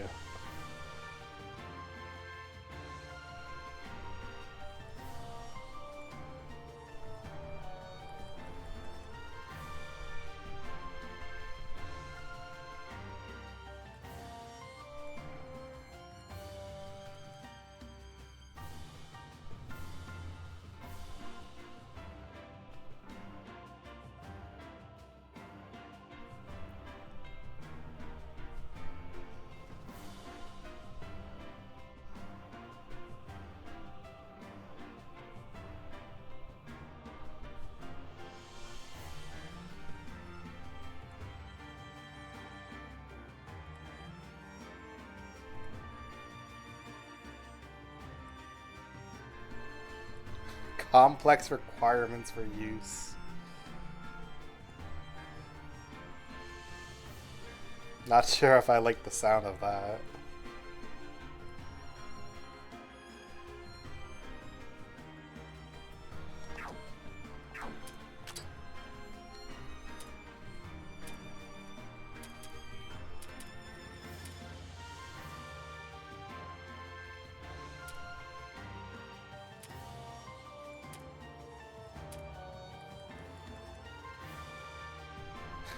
Is this Dormy?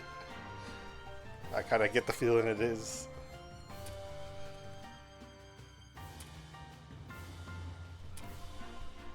Yeah, unless the name doesn't actually mean anything.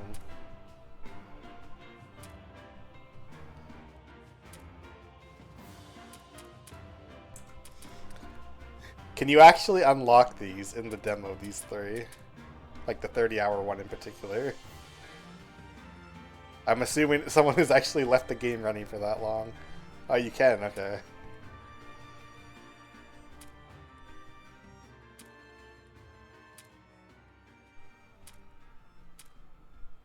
Okay, so we go up to 48, so I'm guessing that's going to be the starting roster before the plus disc. Enemy hordes, okay.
Okay, so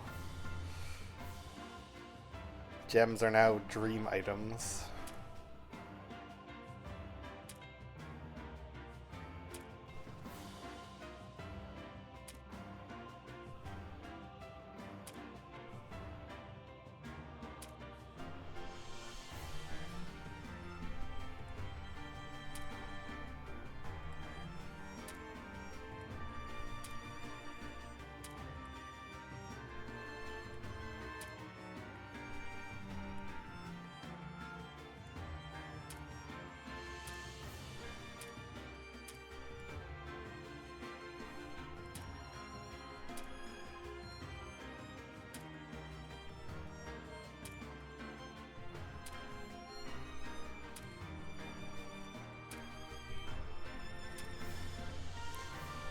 There are a lot of achievements.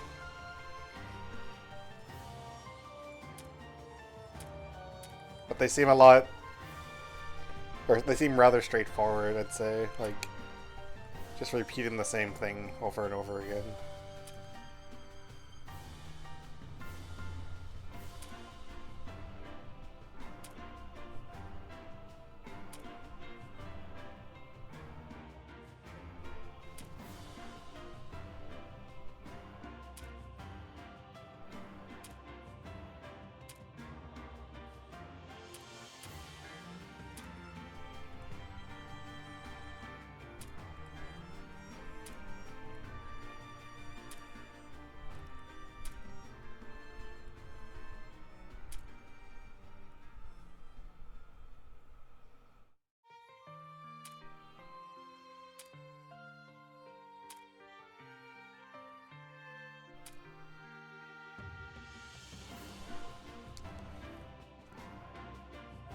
Oh boy, hard mode.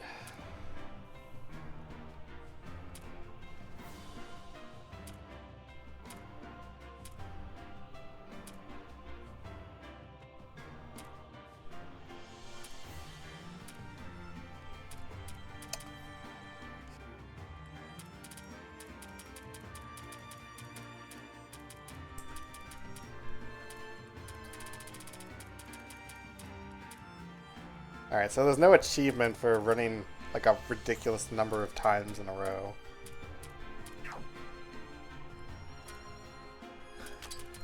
Surely 100's the limit? Yeah, I don't think so. Any buttons work? No.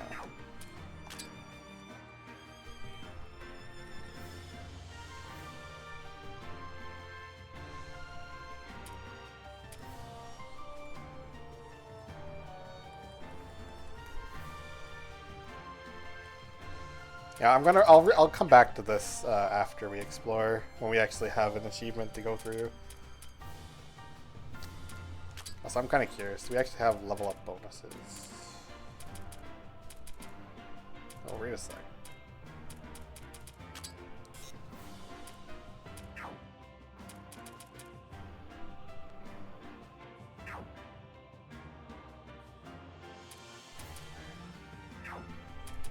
Right, we did not check this.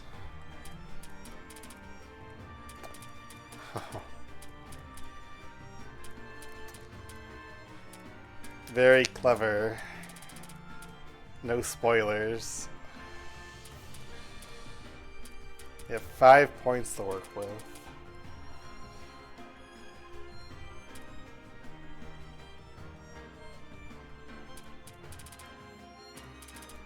So I'm guessing the levels on the side are tied to the character level.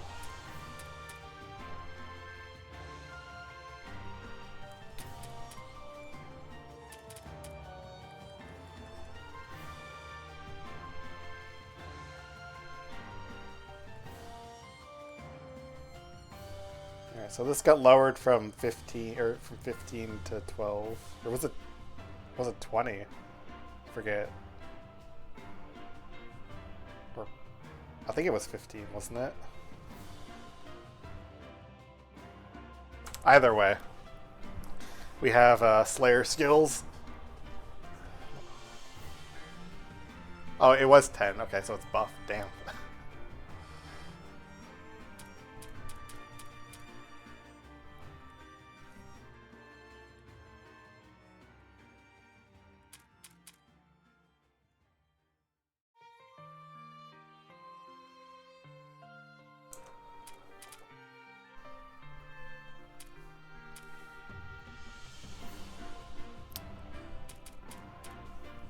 Increases POW by 16 points.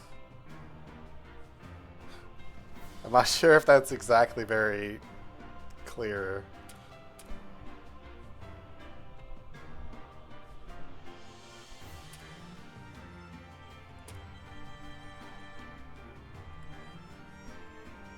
Oh, nice. We have a spirit reduction as well. I mean, that was mentioned in like the tutorial thing anyway from Act U, but.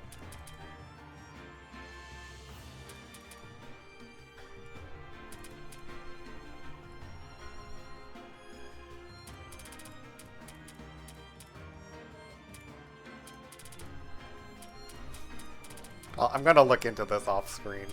Assuming these stay blacked out, because you can clearly like actually read the text.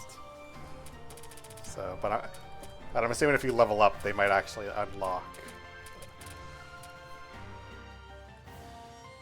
But if it does stay blacked out, I'm gonna just take pictures and up the visibility to see what's all written there.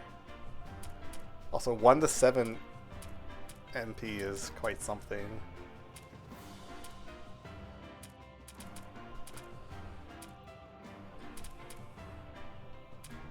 Also, it doesn't double it exactly.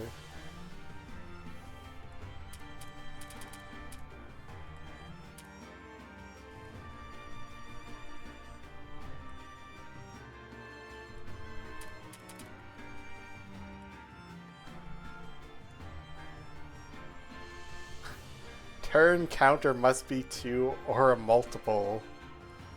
A multiple of what?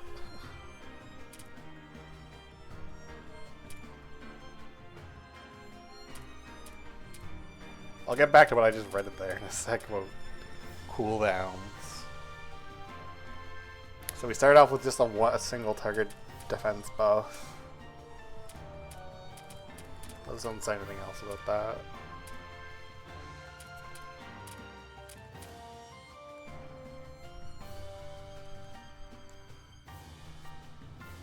%, HP regen for 4 turns.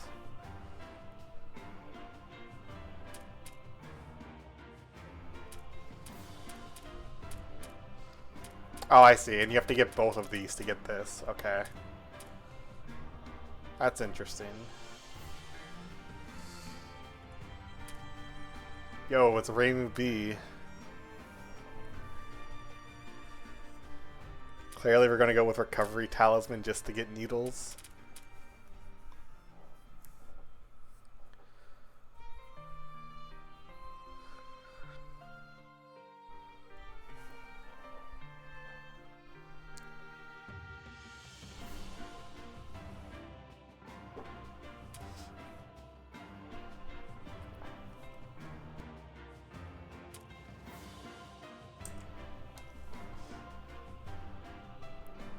Okay, so we still have this skill.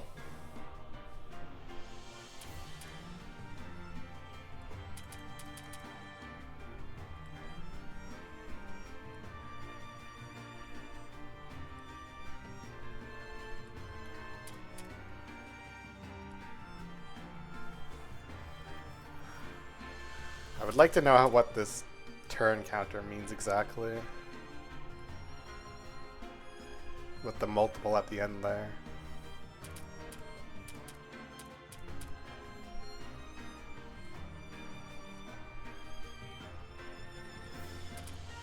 Oh, 2 or a multiple of 2, okay. That makes sense, thank you.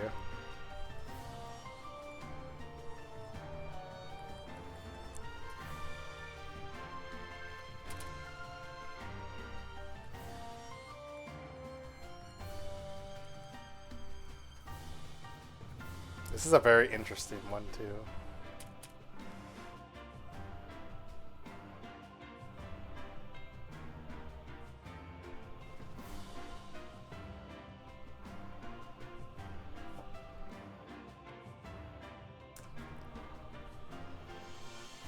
Well, no, I was nitpicking, but I was also just trying to like make sense of what it meant.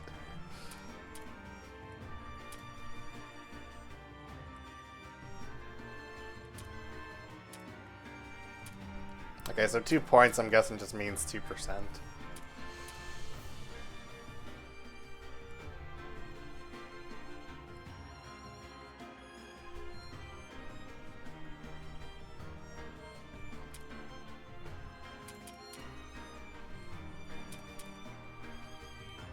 I should actually read the accuracy modifier -16.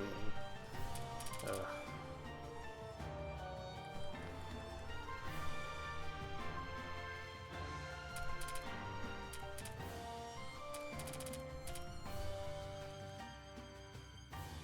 Okay, and here's Grand Incantation. And yeah, this also is back.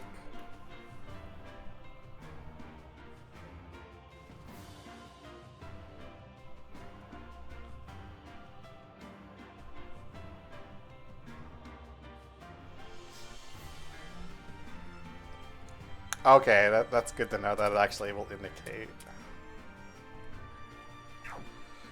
What's Renko got? Oh, she has like nothing.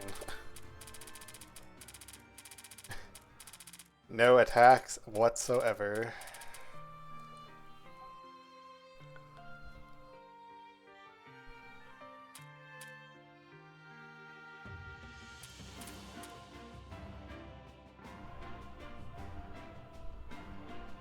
Oh, she's literally Renosuke. Okay.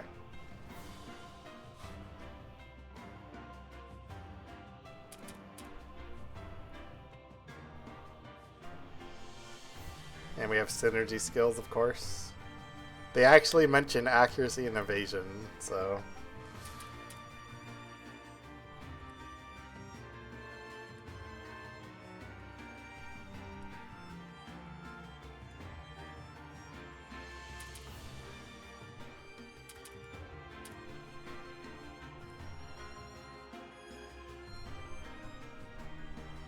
So this still works similarly.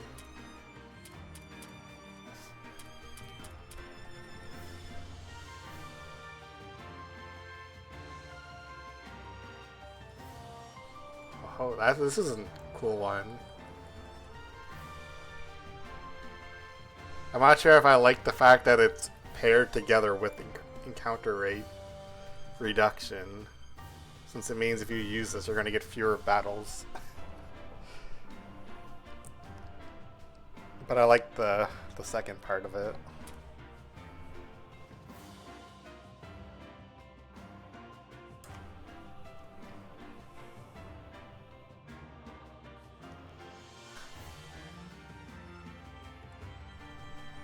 Gives 1200 ATB to someone and gives them MP back.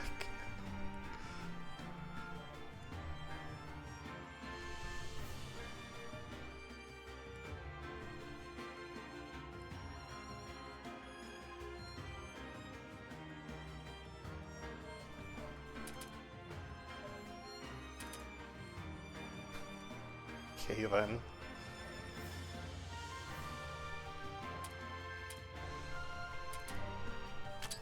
I want to get this one.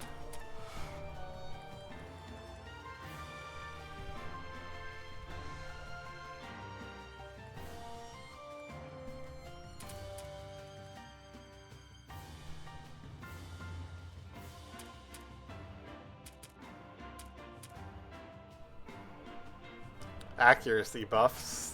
Okay.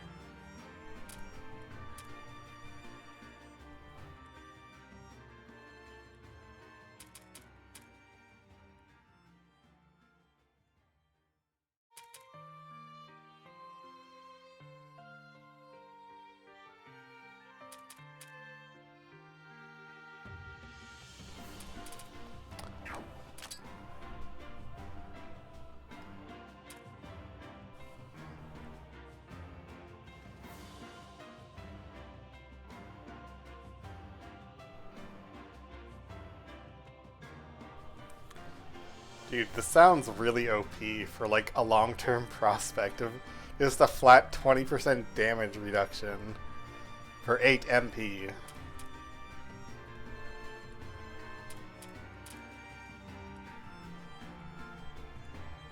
And she has essentially discount Herb of Awakening too. What the hell?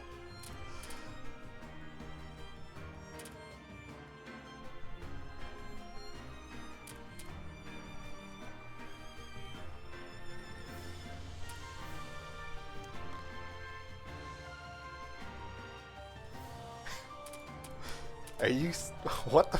40% damage bonus. At max. Okay then. Okay, so...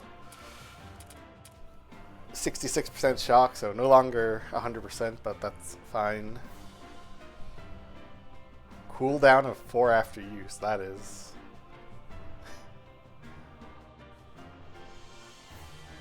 Okay, that's less good.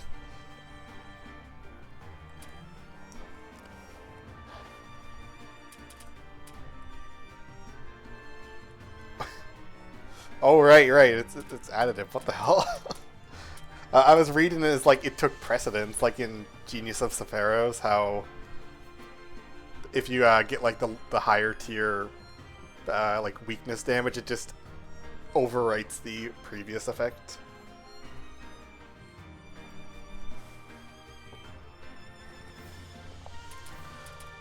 What the hell, dude? If that's additive.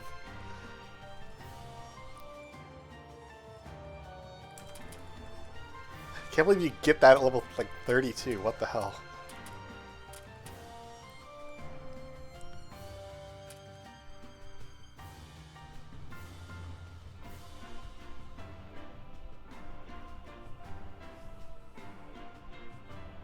Yeah, it's not permanent, but still. I feel like there could be some cheese with that in the future. Who knows, though.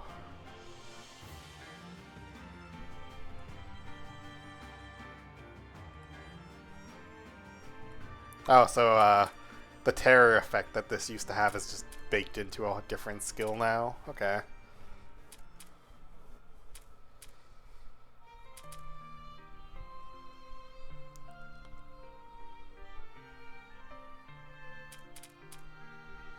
I'm gonna get this before we even go through the rest of them, so we have more than just Reimu who can attack.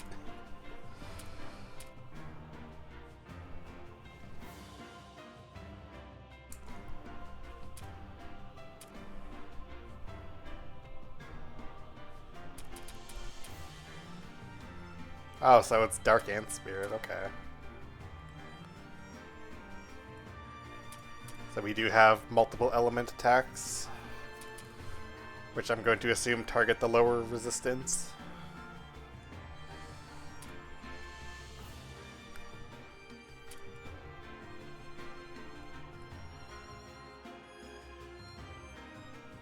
Alright, so... what else is there?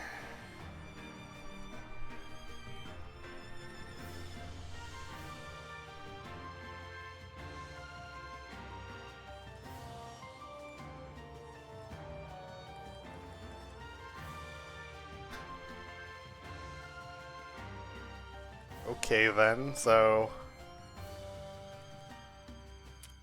yeah, I thought that's what you could do with the library.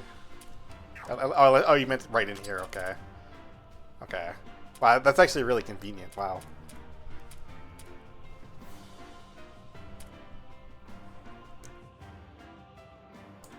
I was expecting to have to go back to Patchouli.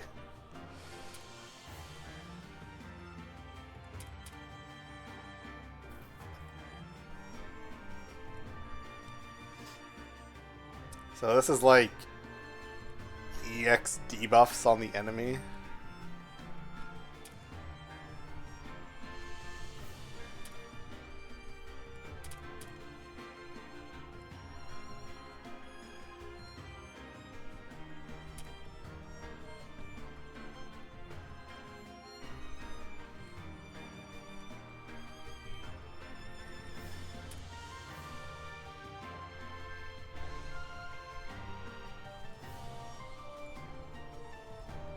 Yeah.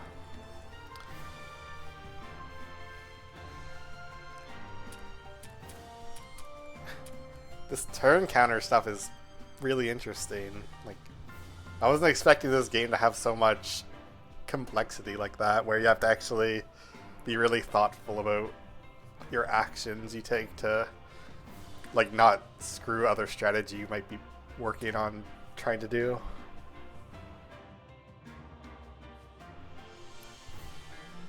Oh hey, they nerfed the hell out of the TP this takes.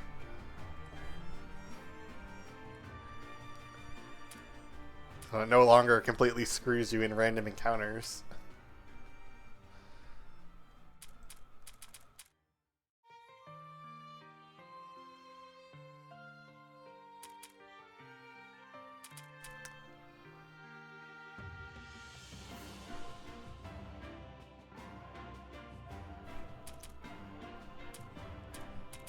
Oh, these look like they say overflowing, these ones.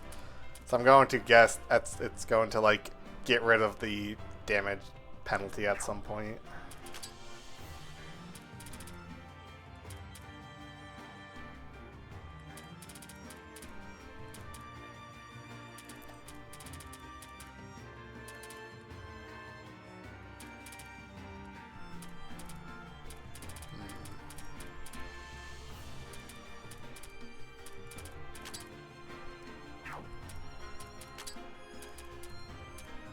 Right, I took that.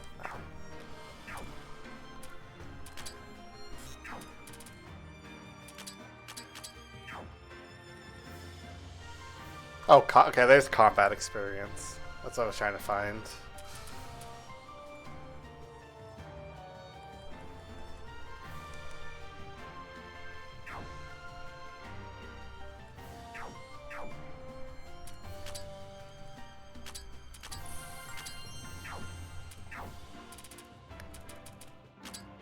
Alright, let's actually play the game, finally, after 2.5 hours. Oh, whoops, I went back.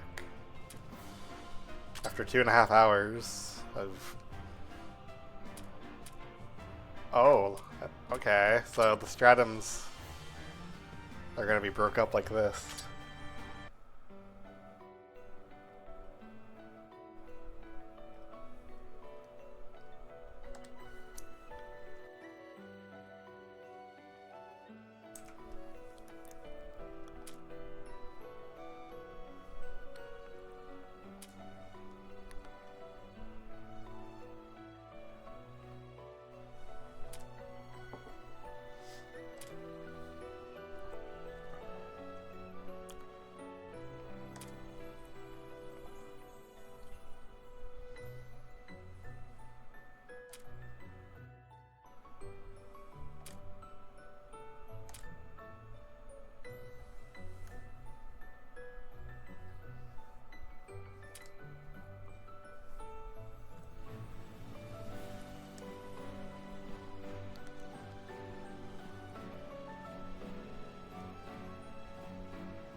Is there anything else over here? No.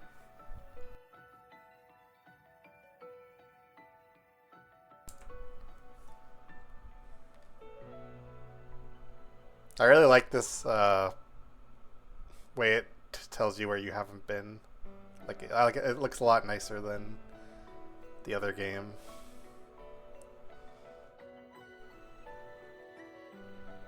Oh, it's a shortcut. Okay.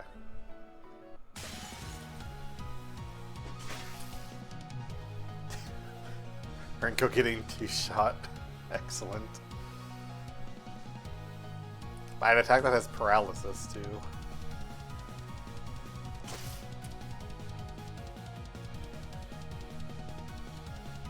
Backfired? What? Okay.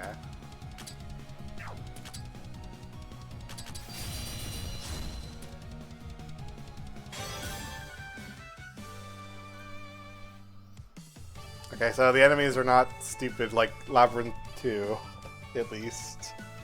Where you can just get wiped because you run into 2 forest fairies immediately that are level 5. Lean has the same thing.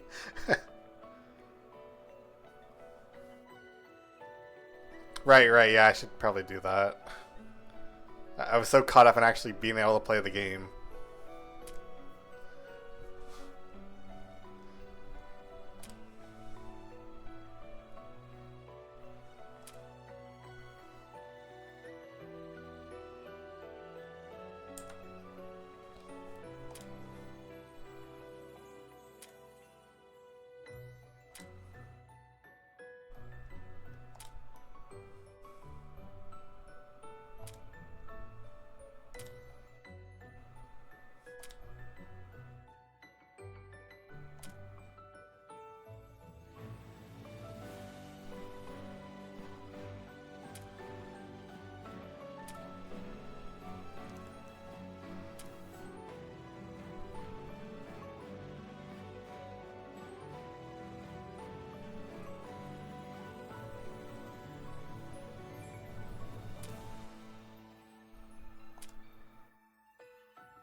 Is it gonna say the same thing?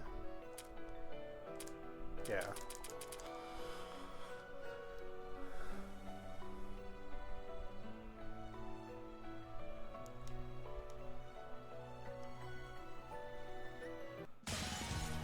Alright.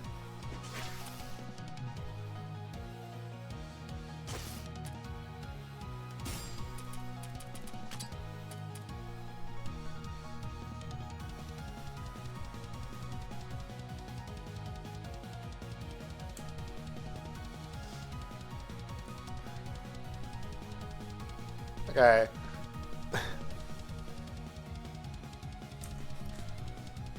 So it says gold here, but it calls it like sen on the inventory. I want to make sure it's the same thing, right? Like it's like a 1-to-1 conversion. Like I'm not crazy or anything.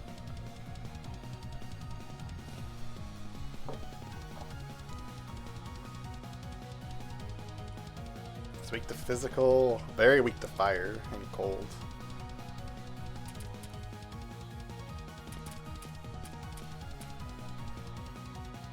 Avian and plant and plant and yokai. So Raymond doesn't have a race either. Right, I never actually looked at these guys for their stats. Like their affinities and stuff. Still the opposites of each other, but Maribel has better debuff resistance.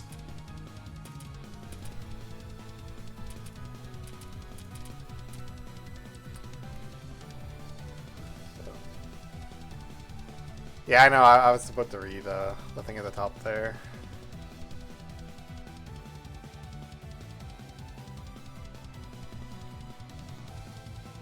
There's a bonus if you kill it while it's paralyzed, which is cool.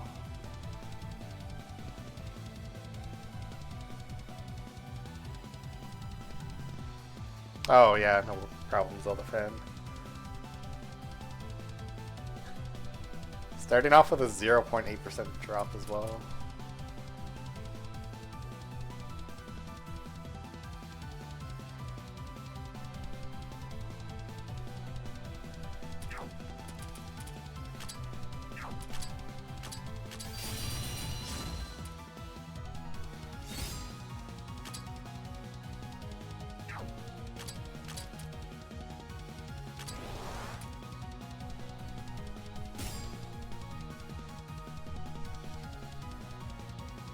Why did I even bother with that?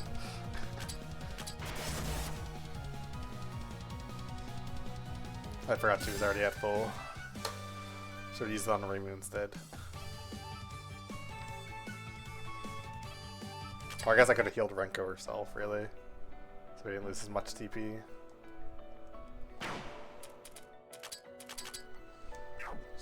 this.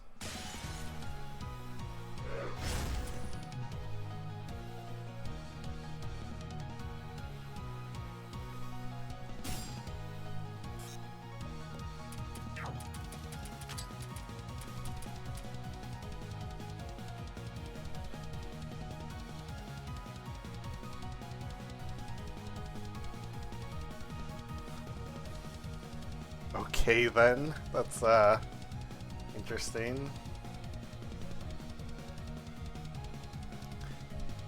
Dude, the developer got really wild with stuff in this game for encounter effects.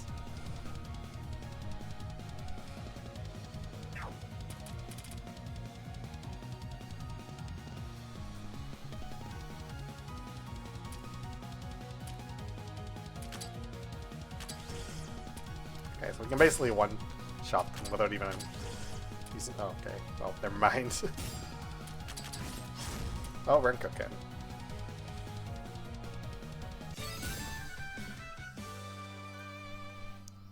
Okay, so...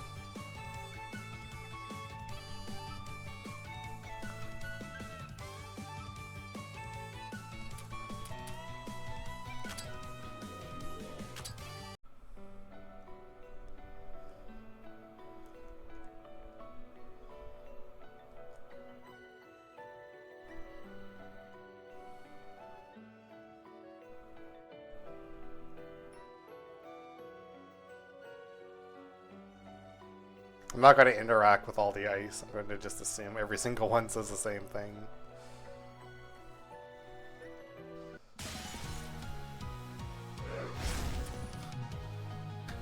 Dude, that's going to get me every time that the enemy kills the other enemy for a buff. That's so funny.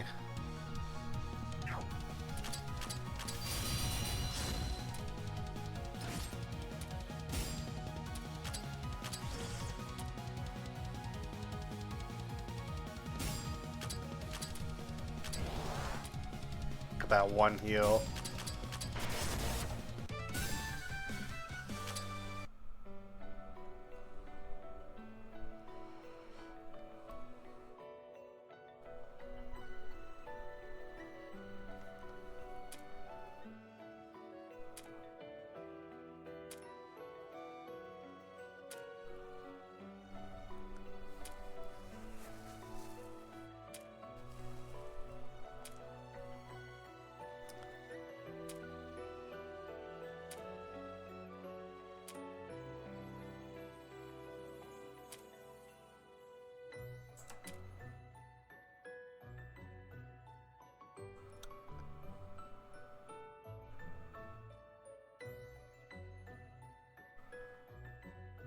Okay, so we can go. We actually have an objective to go talk to Mei Ling. I kind of like that it tells you that at the top there.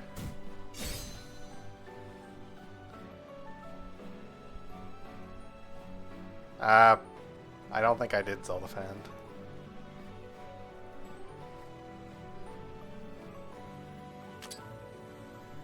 So I like that chest's open just by walking on them now instead of having to actually...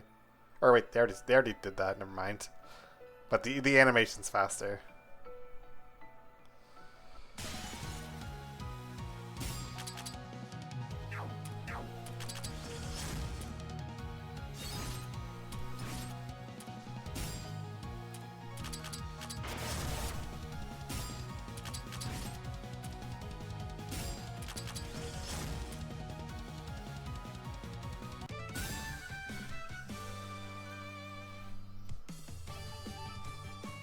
Oh, you mean the levels?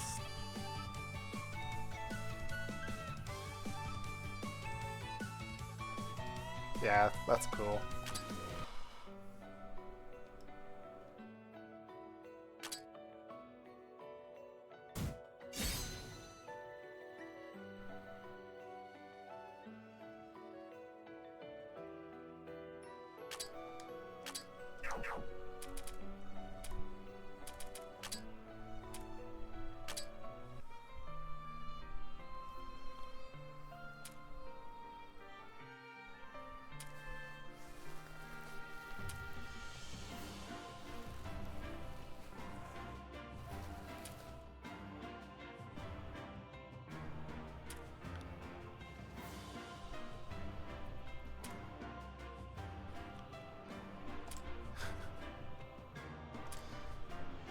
You know, the game sure is trying to hint at something.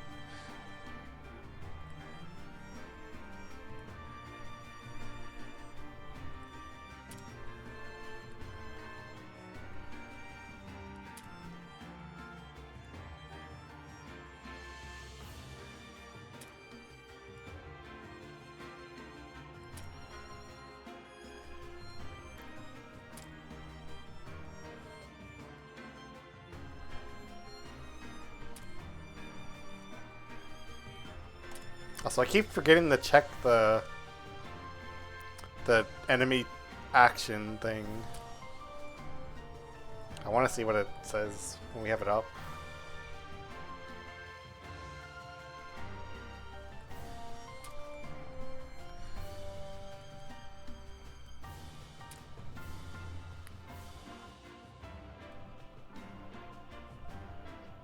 Oh, they are? Okay.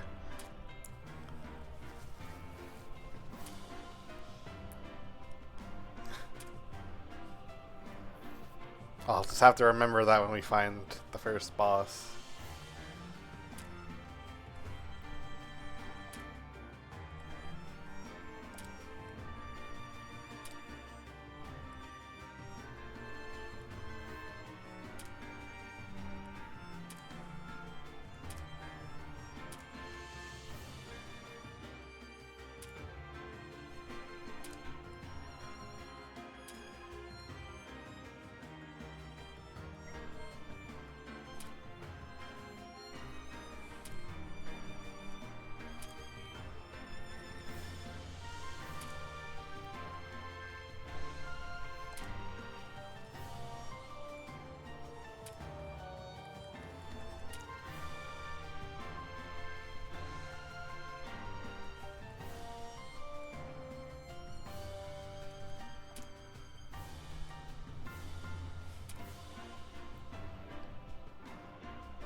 Huh, okay.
No more 8,000 post-use. It's fun while it lasted.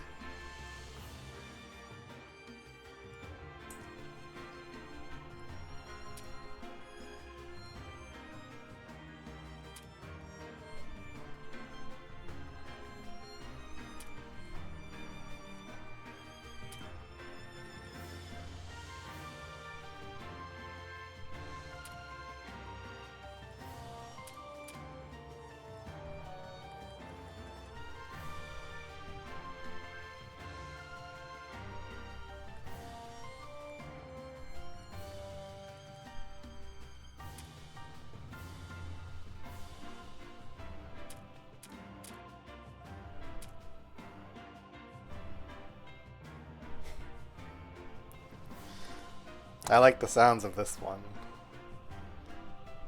I'm not sure how that'll play out in the long term.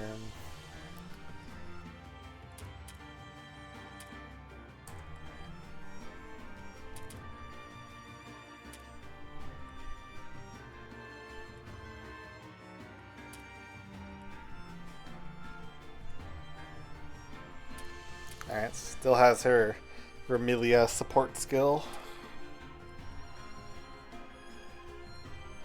And Colorful Rain as well.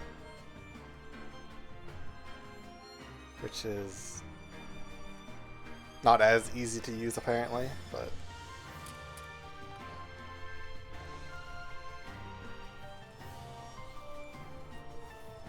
I take that back, apparently it's very easy to use. You just have to get to level 20. Oh yeah, and she has like starts as well, okay.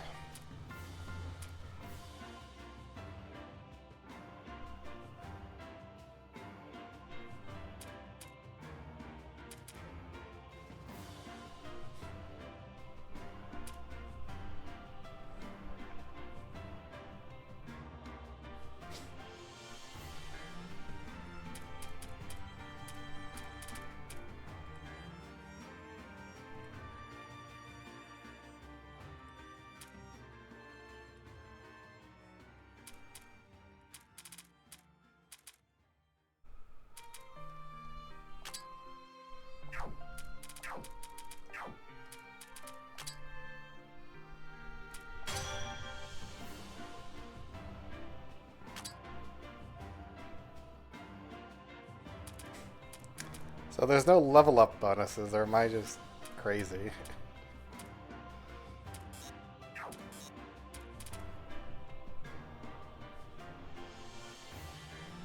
Is it just the library now?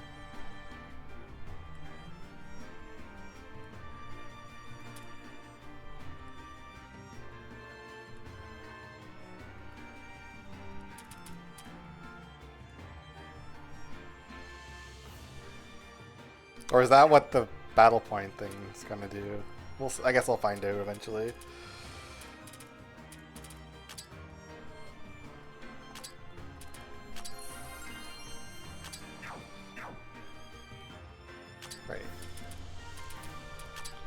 Wait, it's 5. Never mind. Can't do it yet.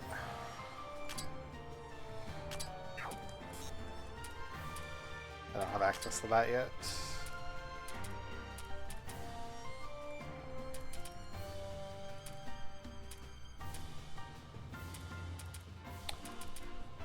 Tells you the number of times you've defeated the enemy. It's kind of funny because I was actually thinking about that in Labyrinth too when I was grinding for the Dragon God. I was like, I wonder how many times I've beaten the Basement 11 enemies.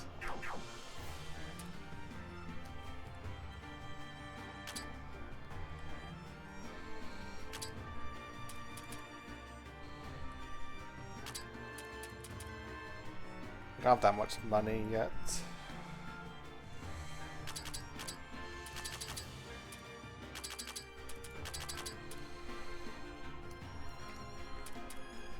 Alright.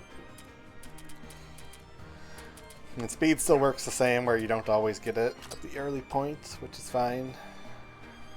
I didn't actually check.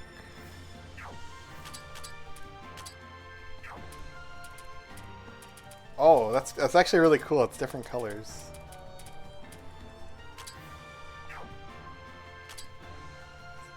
Oh, it's on the bottom right again, right? And her attack is kind of high, but I'm just gonna go with magic then. Maribel can just be a glass cannon for now.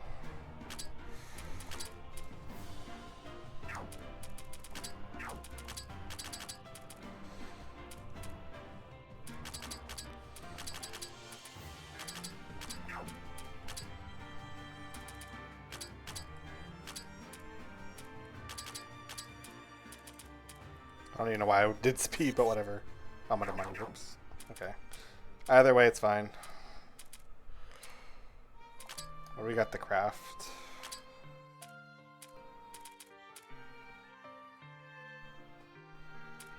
So we have stuff we can use now. Nothing here yet. Oh, wait.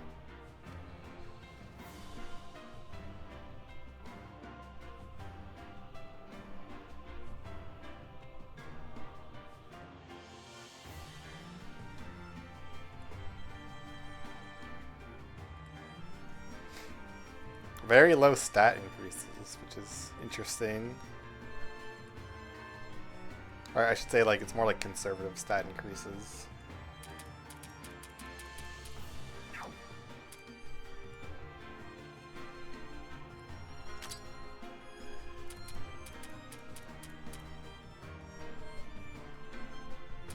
But I'm guessing it gets better with the upgrading system, so... Oh, okay. What's this? Heavy leather armor.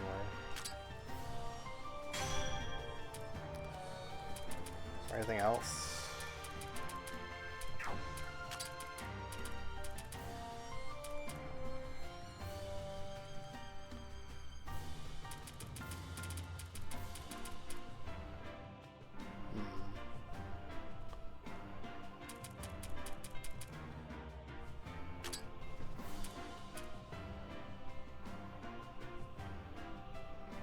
So it's 3% more. Yeah, let's just do it, why not?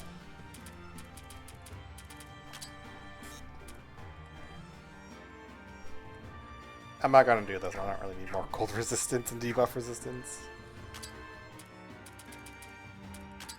Right. Sells for 40, okay. Sells for 244.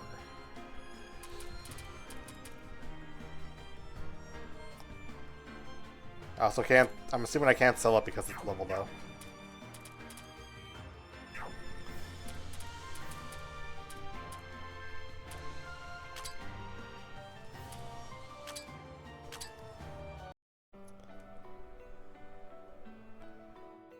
Alright, it's... wait. Wait, I have none? Oh, okay, I misunderstood how it worked. Okay. Okay, that's my fault. I misunderstood how it worked. Okay, so every time I get heavy leather armor, it'll be... Okay, yeah. Yeah, I misunderstood it. There we go. Thank you.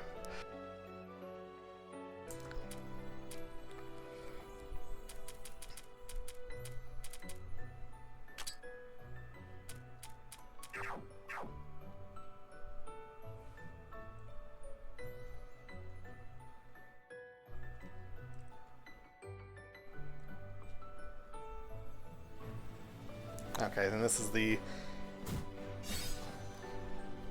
stuff to pick up.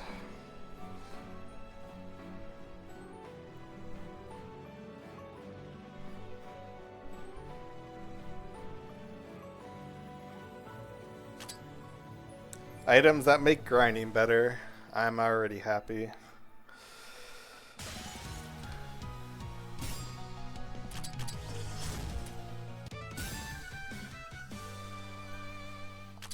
Can only improve from here on.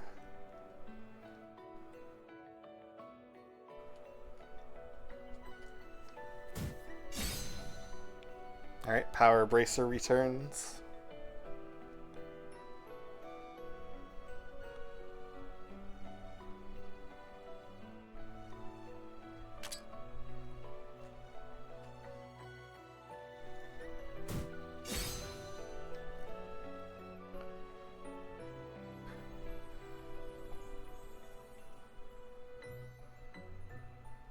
TP restoration.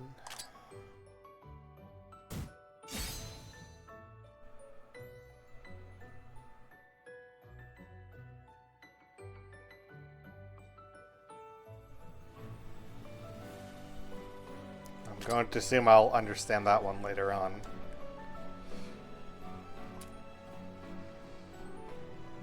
Or like how it exactly plays into the mechanic, I should say.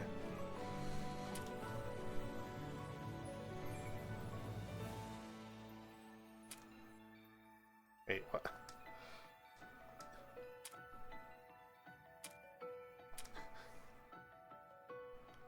When I read that earlier on the other one, I thought that was just flavor text. I didn't realize it was actually hinting to get Alice. I thought the whole point of getting Mei Ling was to move them. Okay.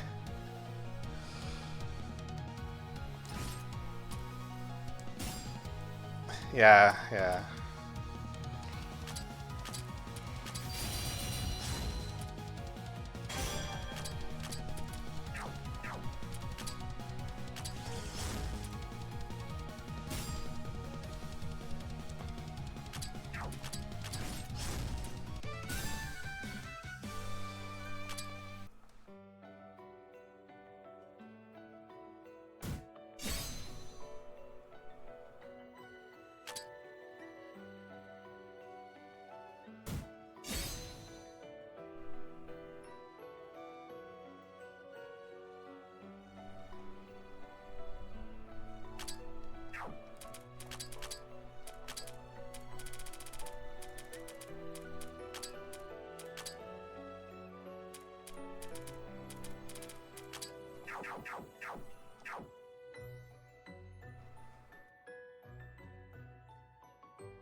I will say this game has far superseded, or not superseded, far surpassed my expectations going into it.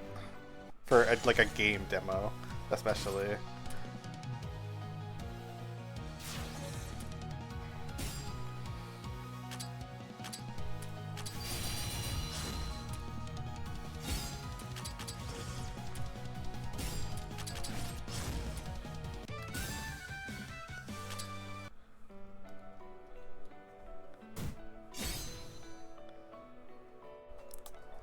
Oh hey, you can actually get this without having to craft it now.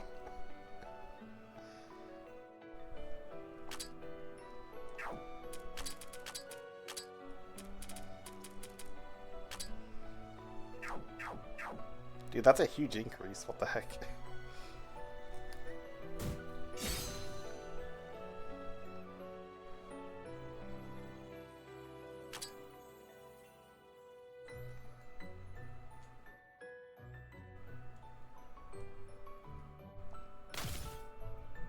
Okay, good. There's no stupid, like, cutscene or anything.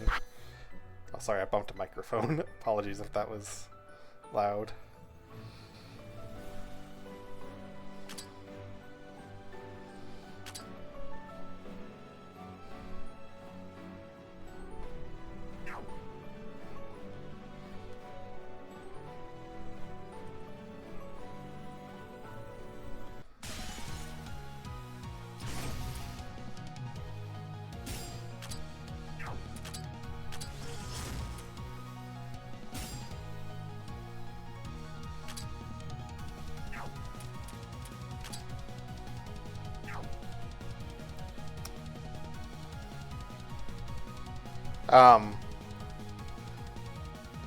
You had mentioned earlier at the start, Zelda fan, that the find an encounter button is the auto battle button. Does it just automatically use like the attack command?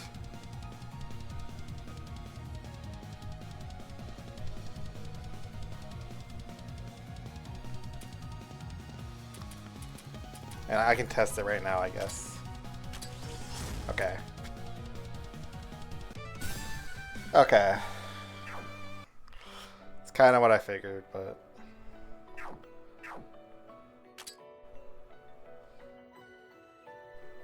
Alright, so we can go up, or we can go to the one I'm gonna go actually over here first because I think it goes to that chest.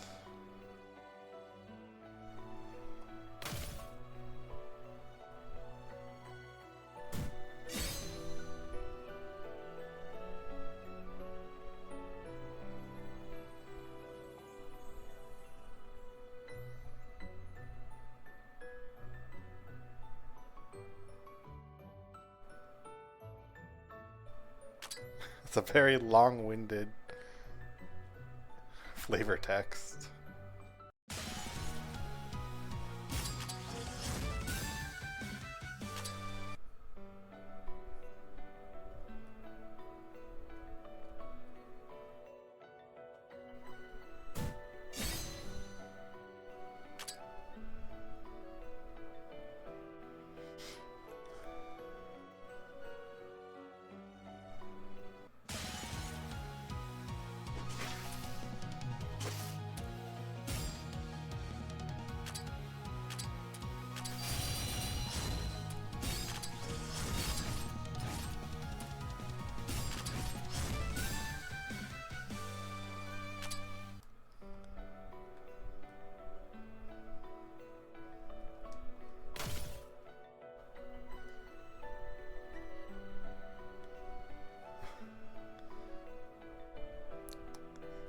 Your effort was appreciated.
And there we go, we get it back. Oh, I didn't even see that fairy walnut.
Alright, so the game is certainly trying to prepare us for cheer now.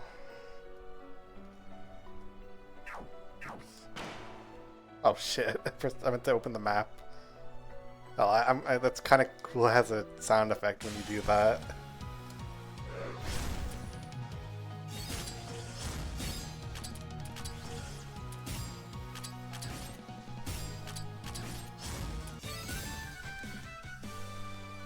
3 drops.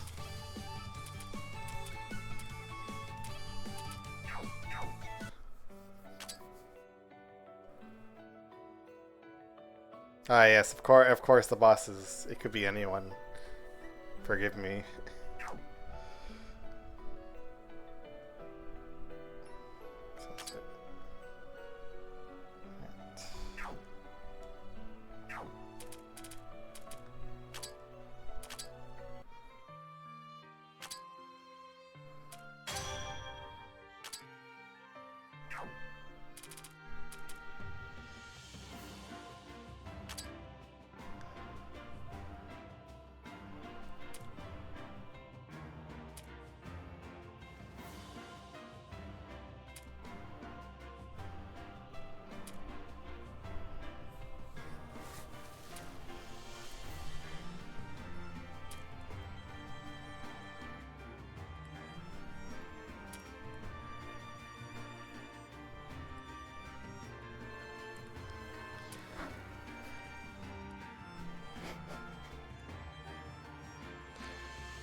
It's every single fairy except Cherno.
What?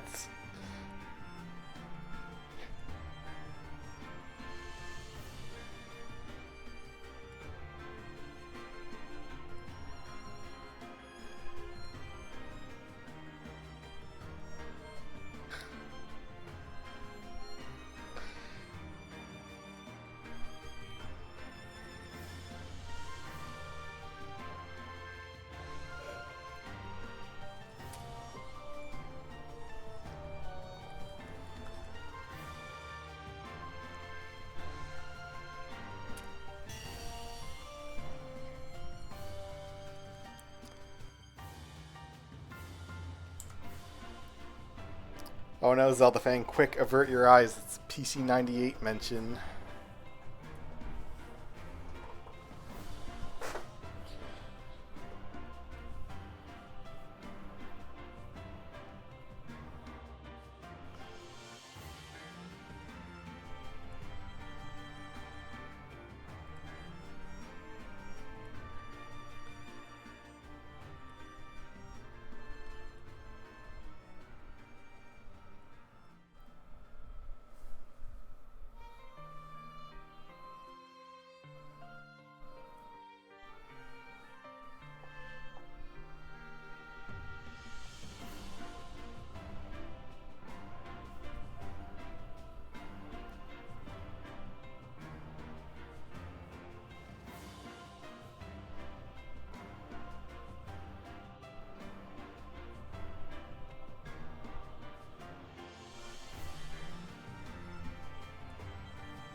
Wait, did I miss where it mentions the crafting power requirements when I was...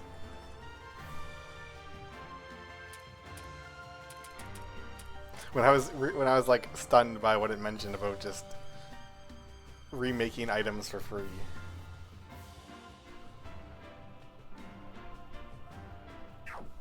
I'll come back to that in a sec.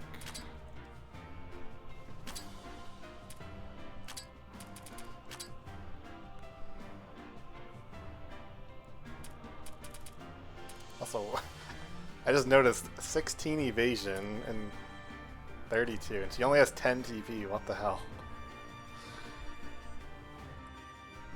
Those status resistances, though.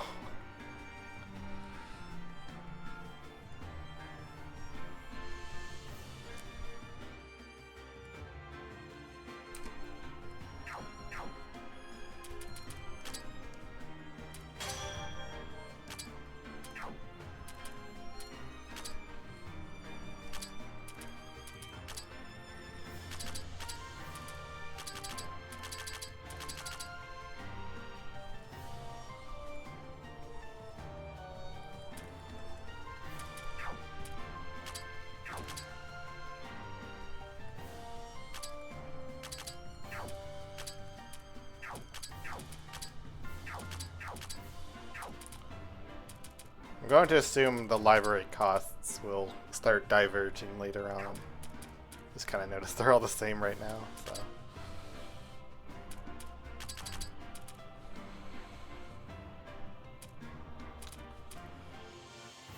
I don't even know if I want to get Rinko's magic up or not. I feel like I'm not really going to be using her to heal. But I'm money anyway.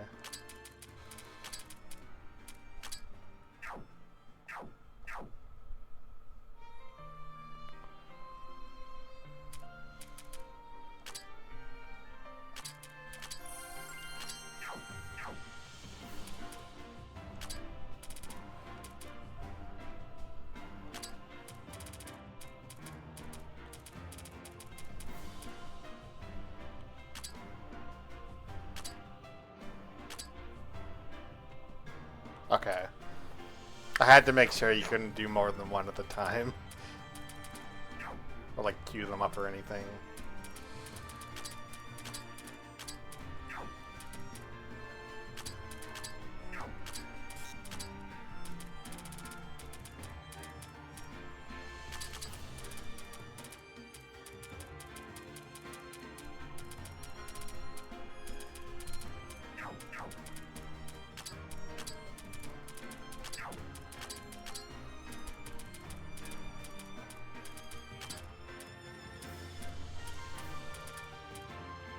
Alice is super slow. That's fine.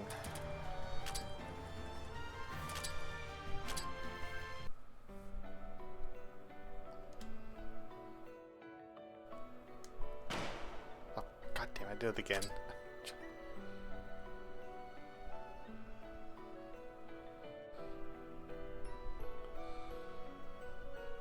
Okay, so all the ice I broke comes back.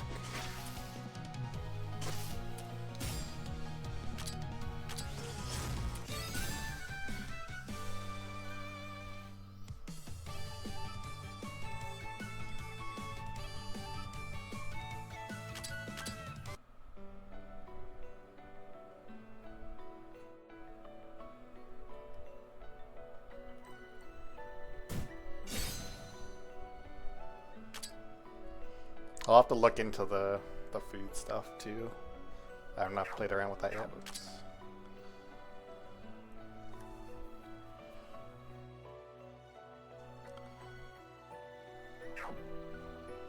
I don't have my controls mapped out the same way as I do in Labyrinth 2, so that's why things are a little tripping me up. A new enemy. And it poisons.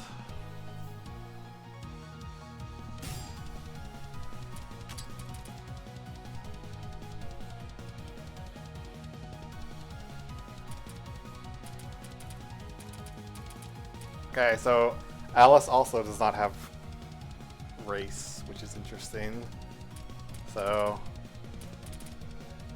either it's like still in concept phase, Or there's not going to be anything like Sanai's thing where she punishes you based on the characters.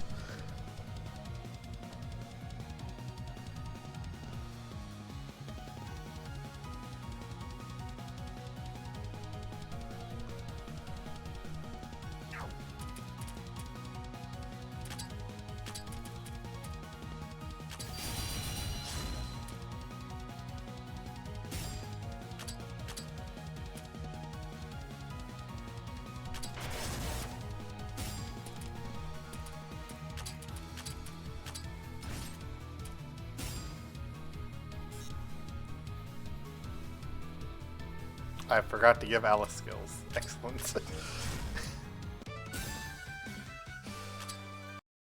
Oh, whatever. I just want to get this anyway, so. Steel shield.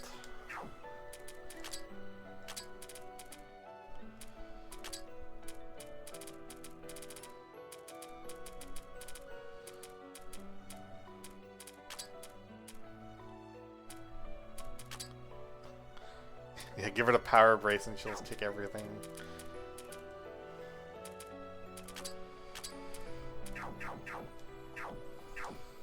Where are we at exactly? Whatever. Yeah. Just fix this and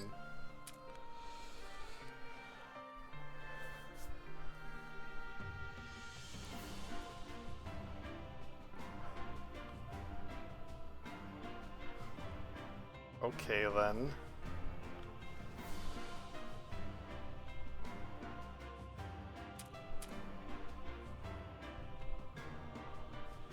Okay, so this is final blow.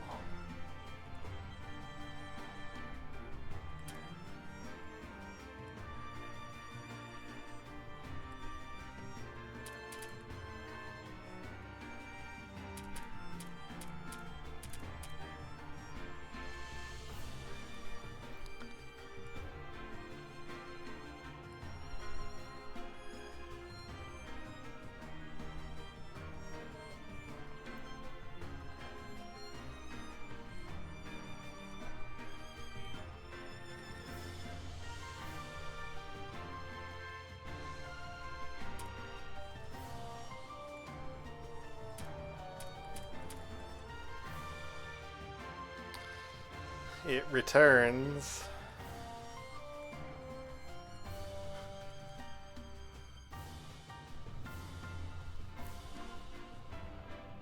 The speed debuff is quite small, but I mean, it's cheap. It has a really good delay, and it still hits everything. Hey, Alicia.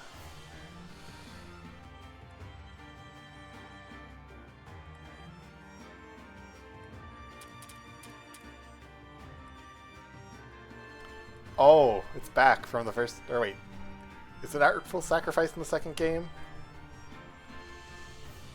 Or is it? No, it's Return Inanimateness in the first game, isn't it?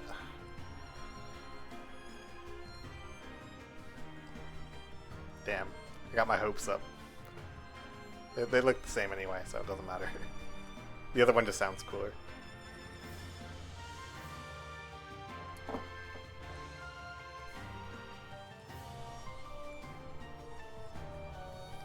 You might be able to, I don't know, Alicia. Go invent a time travel machine.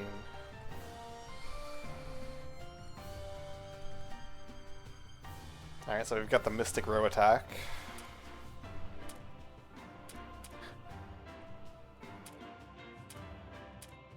I know it's like kind of weak, but like 7 MP is nothing.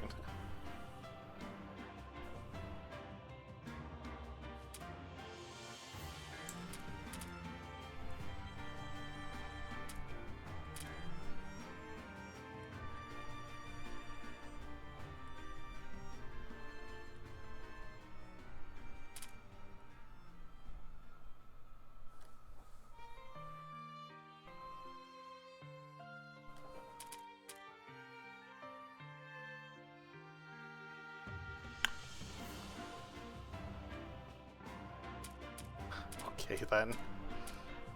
Oh nice, we have inorganic slayer and we have more evasion.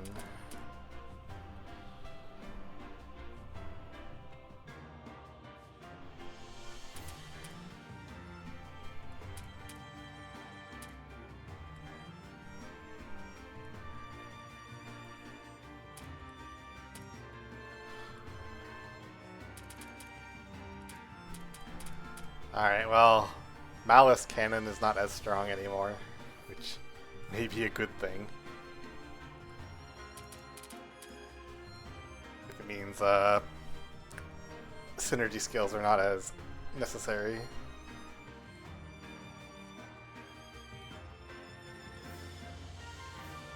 Oh.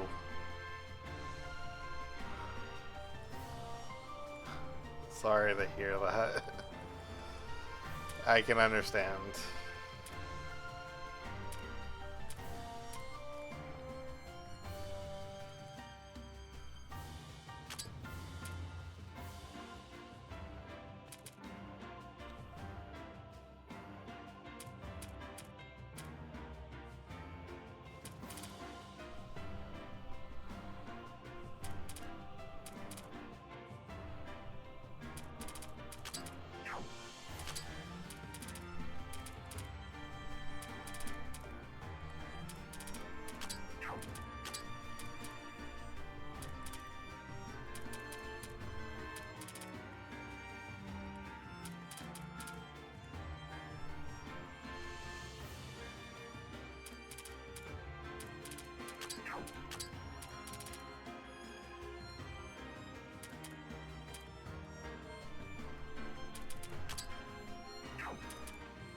Okay, so the leveling rate's already kicked in. Renko's a higher level than the others.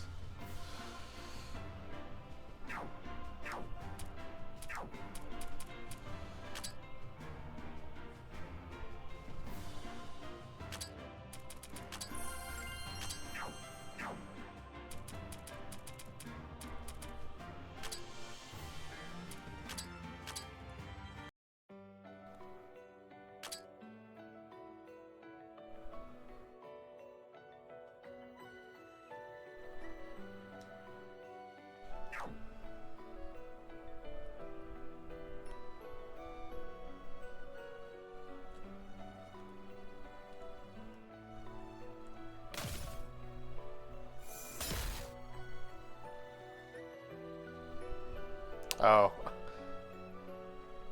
We'll go back and get it after.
Dragon Quest reference, okay.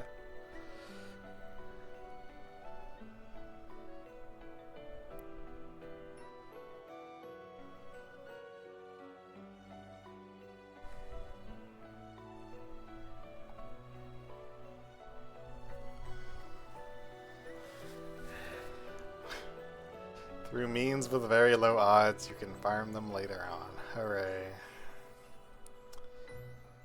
My favorite thing from Labyrinth 2. God damn it.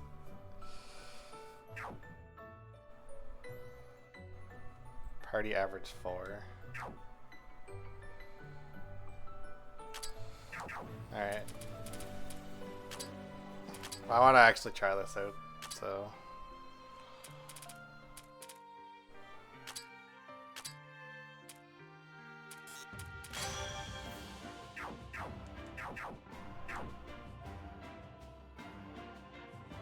It said 3, didn't it?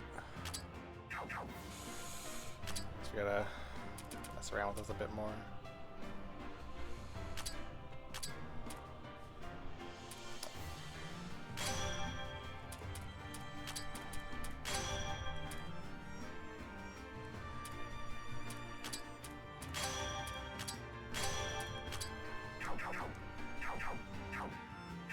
F3 now.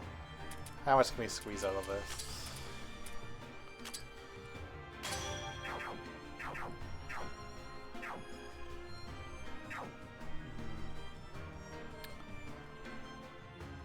I'm not gonna gamble it any more than this. I think we're gonna be stuck.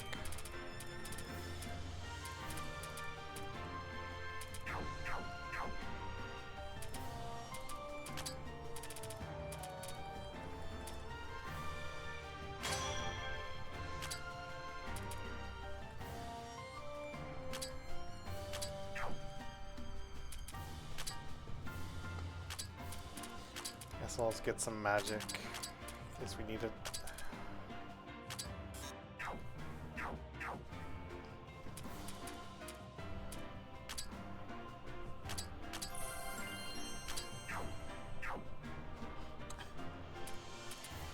Alright, I keep forgetting it autosaves too.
Get a frozen frog from a drop.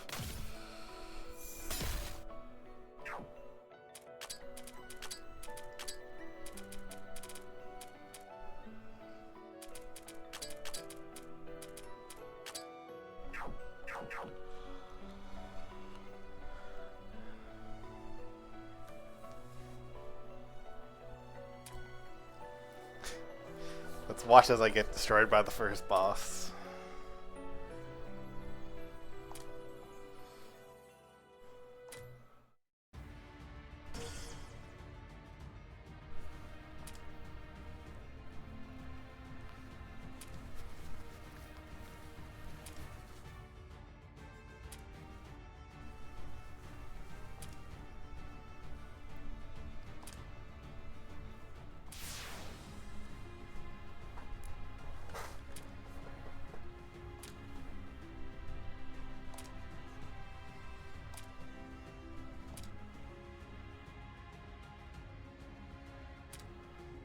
Alright, Alicia.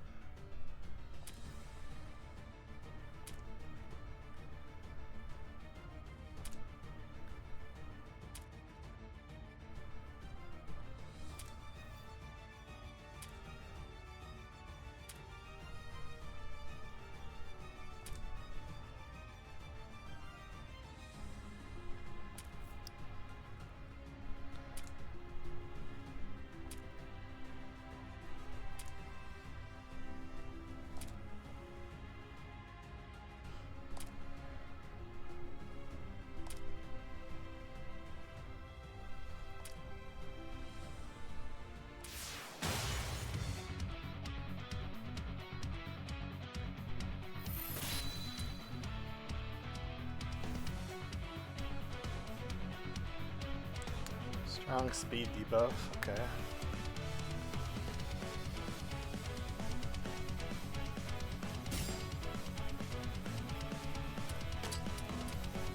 Okay, so that's how that works.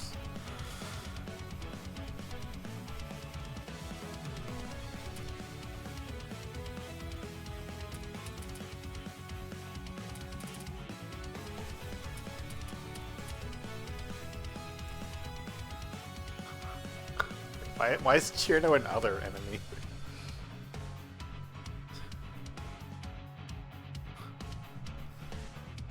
Of course, everything's 9s, you know.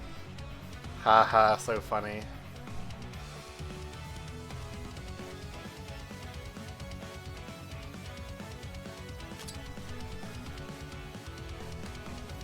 Bunch of drops. Isn't Cloak of the Bat from the first game?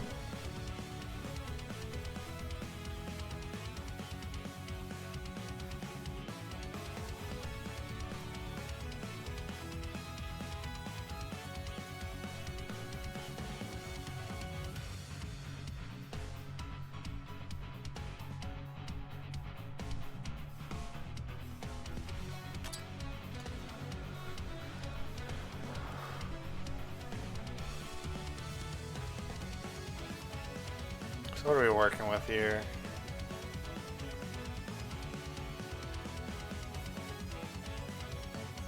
She has a bunch of HP thresholds. And then she just uses other attacks based on her HP at certain turns. Okay.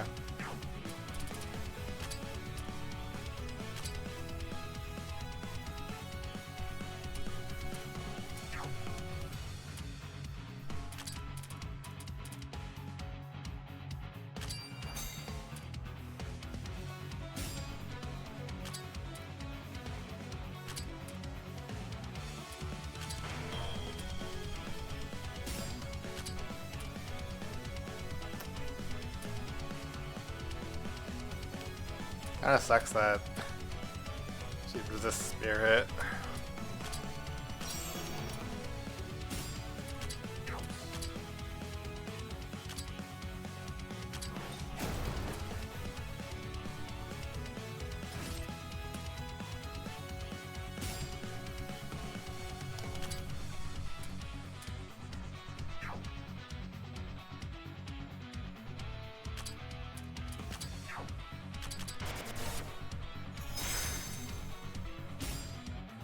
Asian coming in.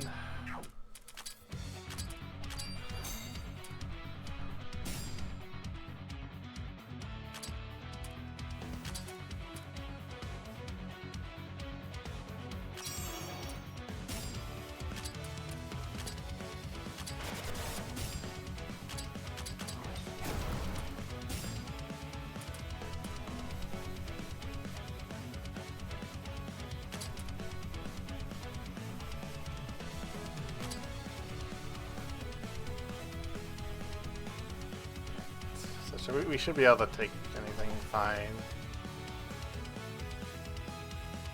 It's not, she's a bit above 50%.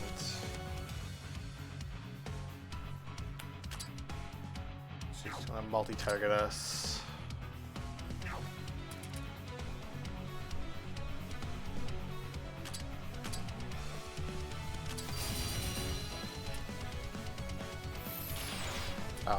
Get rid of the worry. I should have just buffed someone.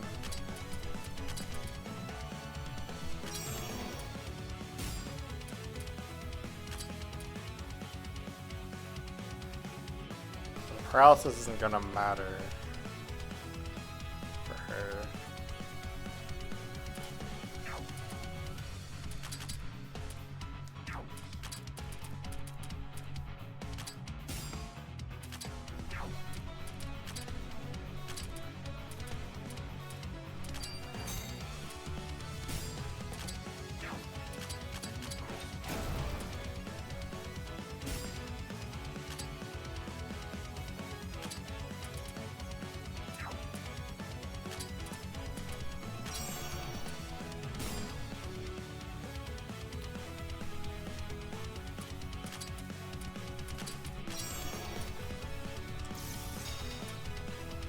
Oh.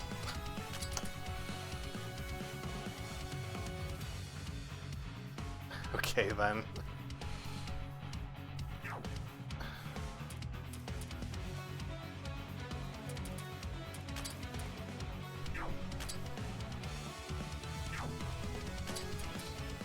So 8,700, so I can't switch right now.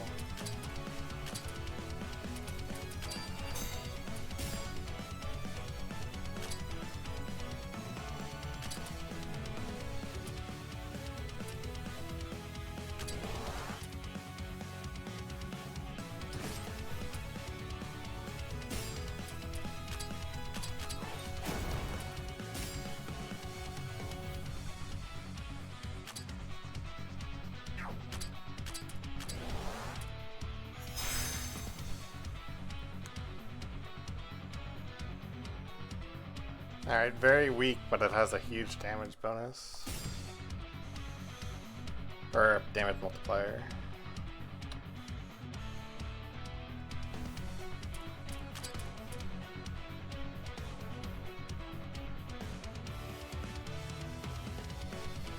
There's ice spray.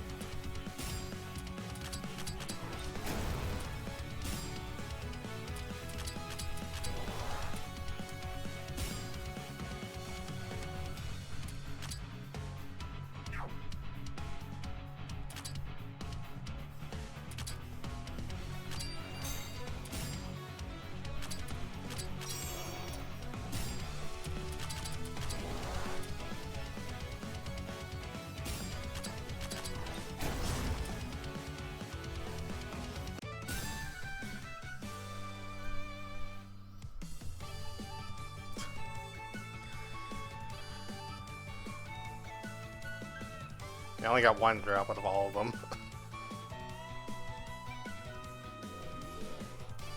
And it was the fucking guaranteed one.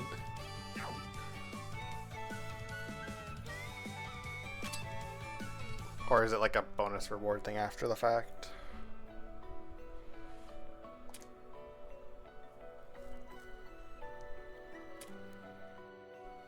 Or maybe it's tied to the refights. We'll see.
Oh god.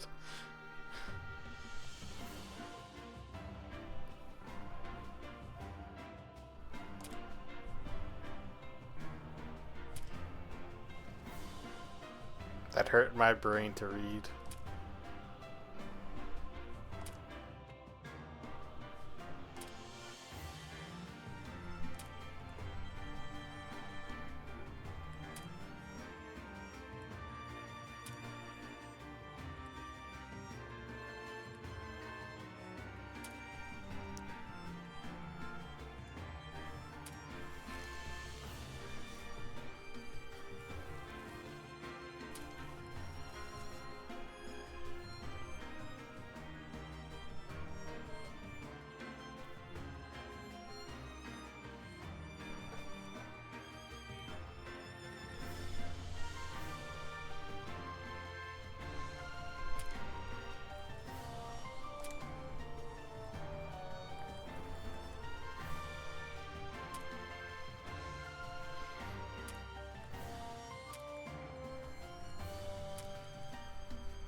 Deja vu.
Everything's a 9. Why not?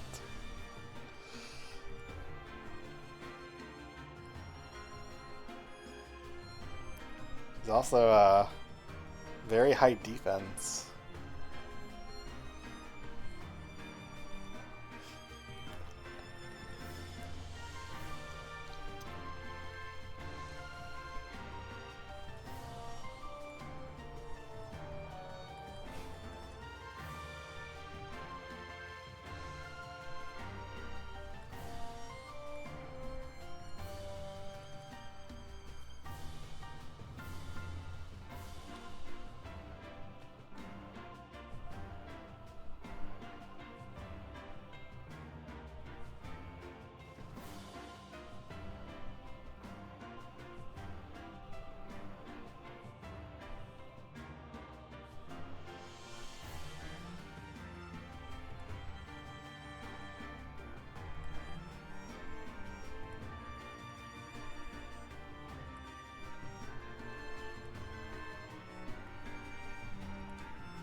We skipped just a few.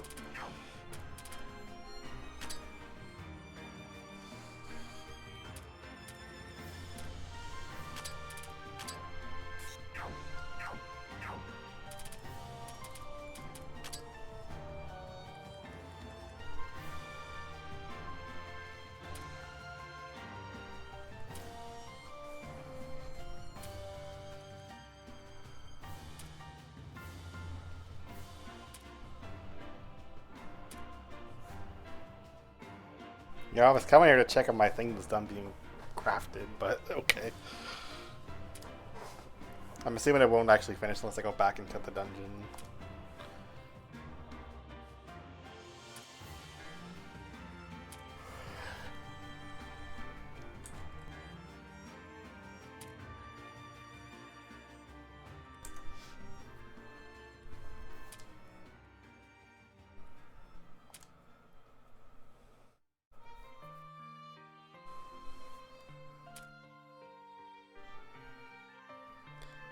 I can't believe how much plot is in this game. We're going on 4 hours and we haven't even gotten past the first floor yet.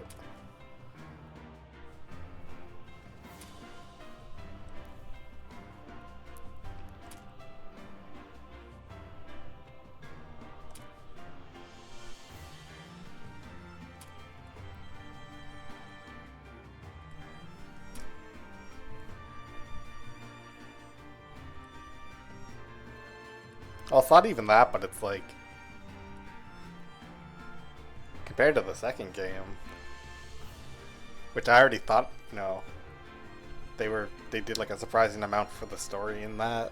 But this game, they've really gone all out on this. I don't have an issue with it. I'm just surprised.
I appreciate how it's organized, that it's pretty like haphazardly listed like this.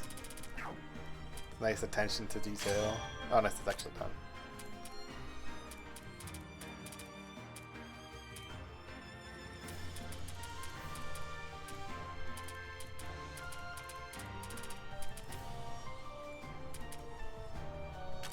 Just gonna make another one, why not?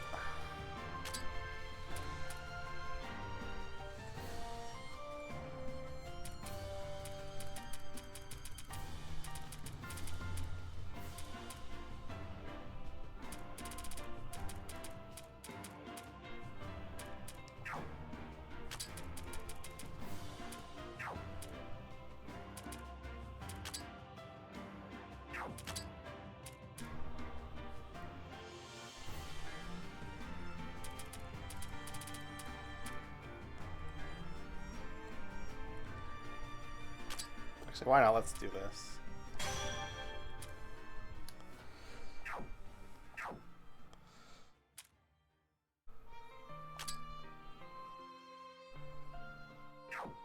Alright, I gotta get cheer now.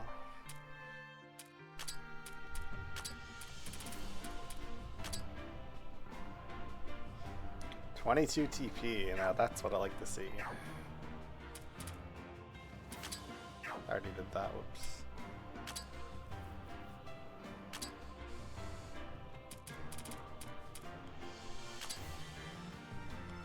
So let's see what exactly she does first. It's not skills.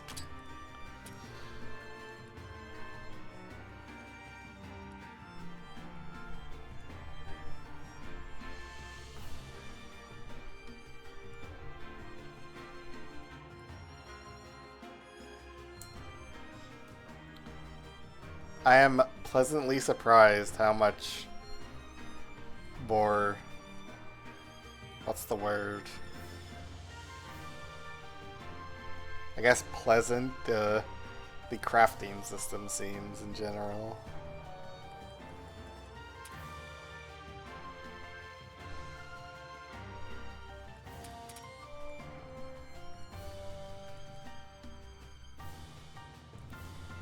I suppose you could call it quality of life.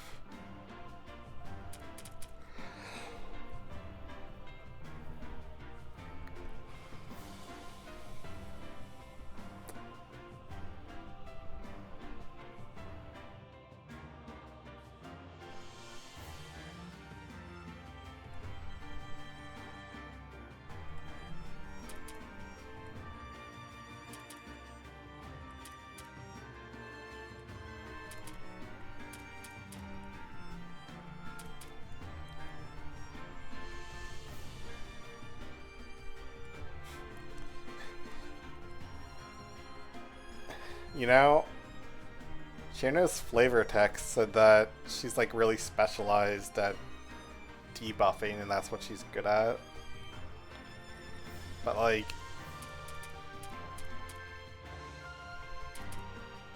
this actually seems like a pretty good attack.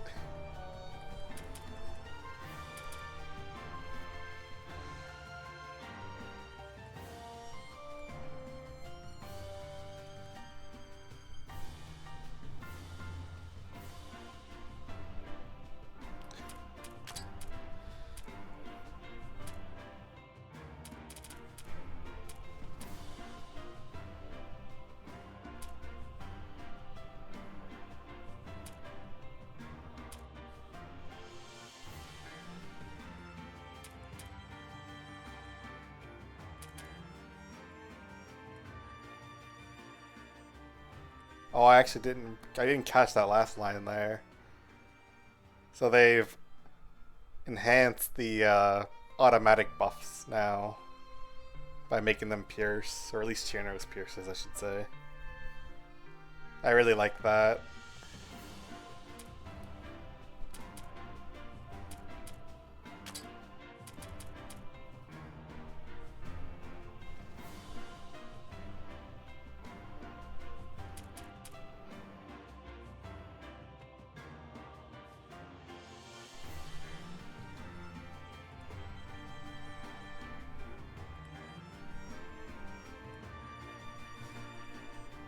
This seems pretty good too. Just a free 16% defense and mind buff every turn for 5 turns. And then she just has a 20% chance to get it without even having to cast it.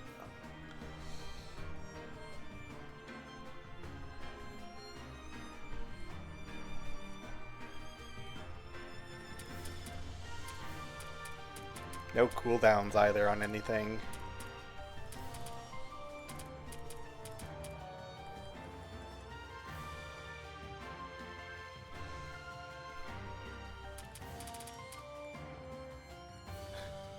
Oh nice, going it alone returns.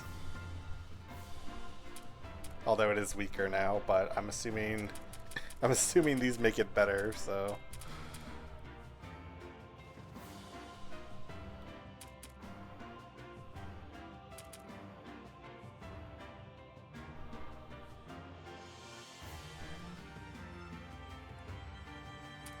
Oh, I didn't catch that in the other synergy skill. If every character has to have it to get the buff now. I didn't catch it on the SDM one. That's an interesting way to handle it.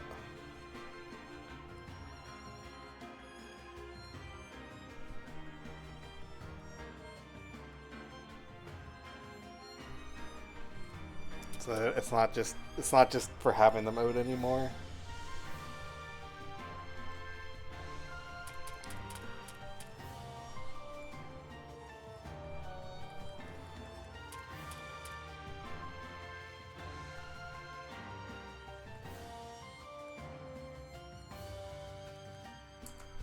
Oh, nice. Composite attacks are back to factoring in 2 different stats for the enemy's calculation. So it's not just targeting one. I wonder how that's actually going to pan out. If it's going to make them better or worse.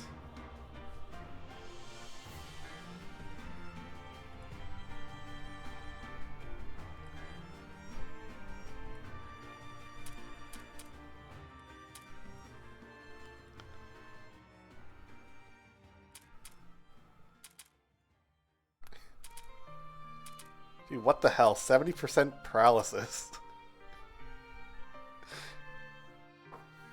That's actually really good. It got murdered by muting? Yeah, I'm not surprised. There's probably some song in it that's like violating copyright or whatever.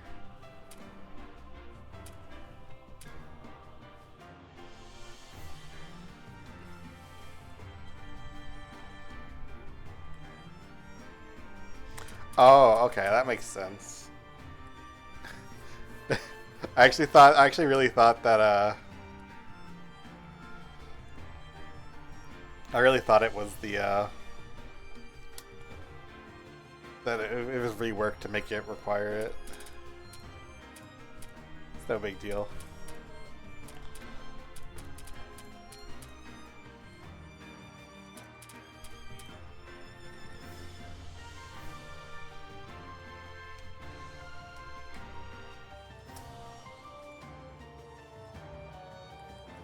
Zelda fan, do you maybe want to relay that to the translator that the VODs get smashed? I'm not sure like if the developer can contact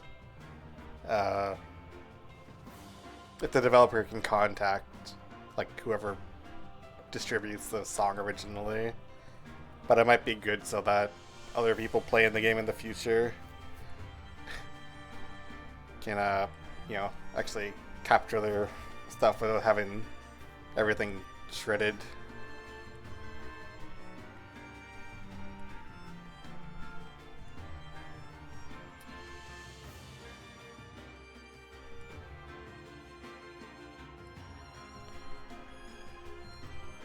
Yeah.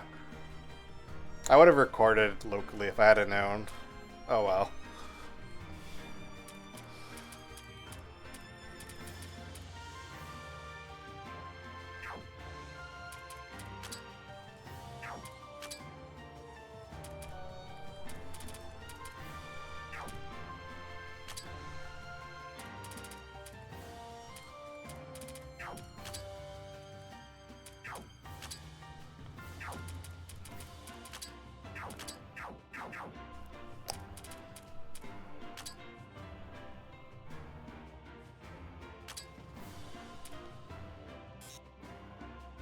Oh. Let's just save the same one. Why not?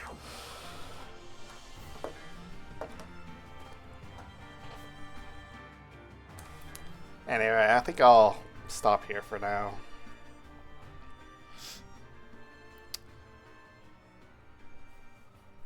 And we'll probably play some more tomorrow.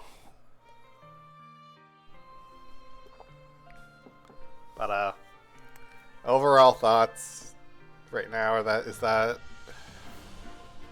very optimistic about the game and where it's going to go. I like most of the changes, I'd say.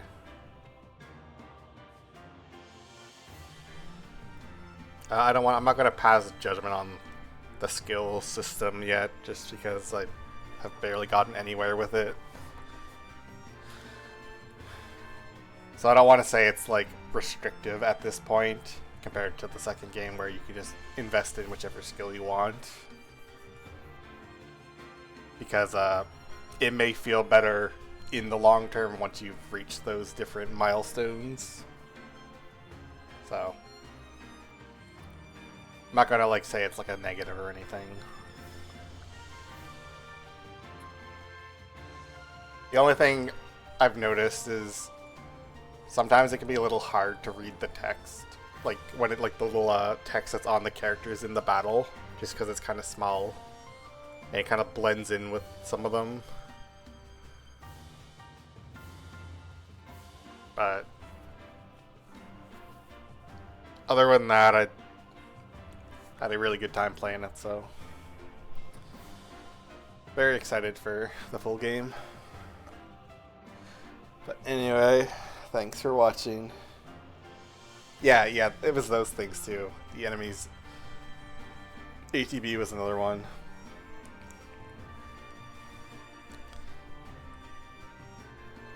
I think Lean's streaming if you want to go watch him.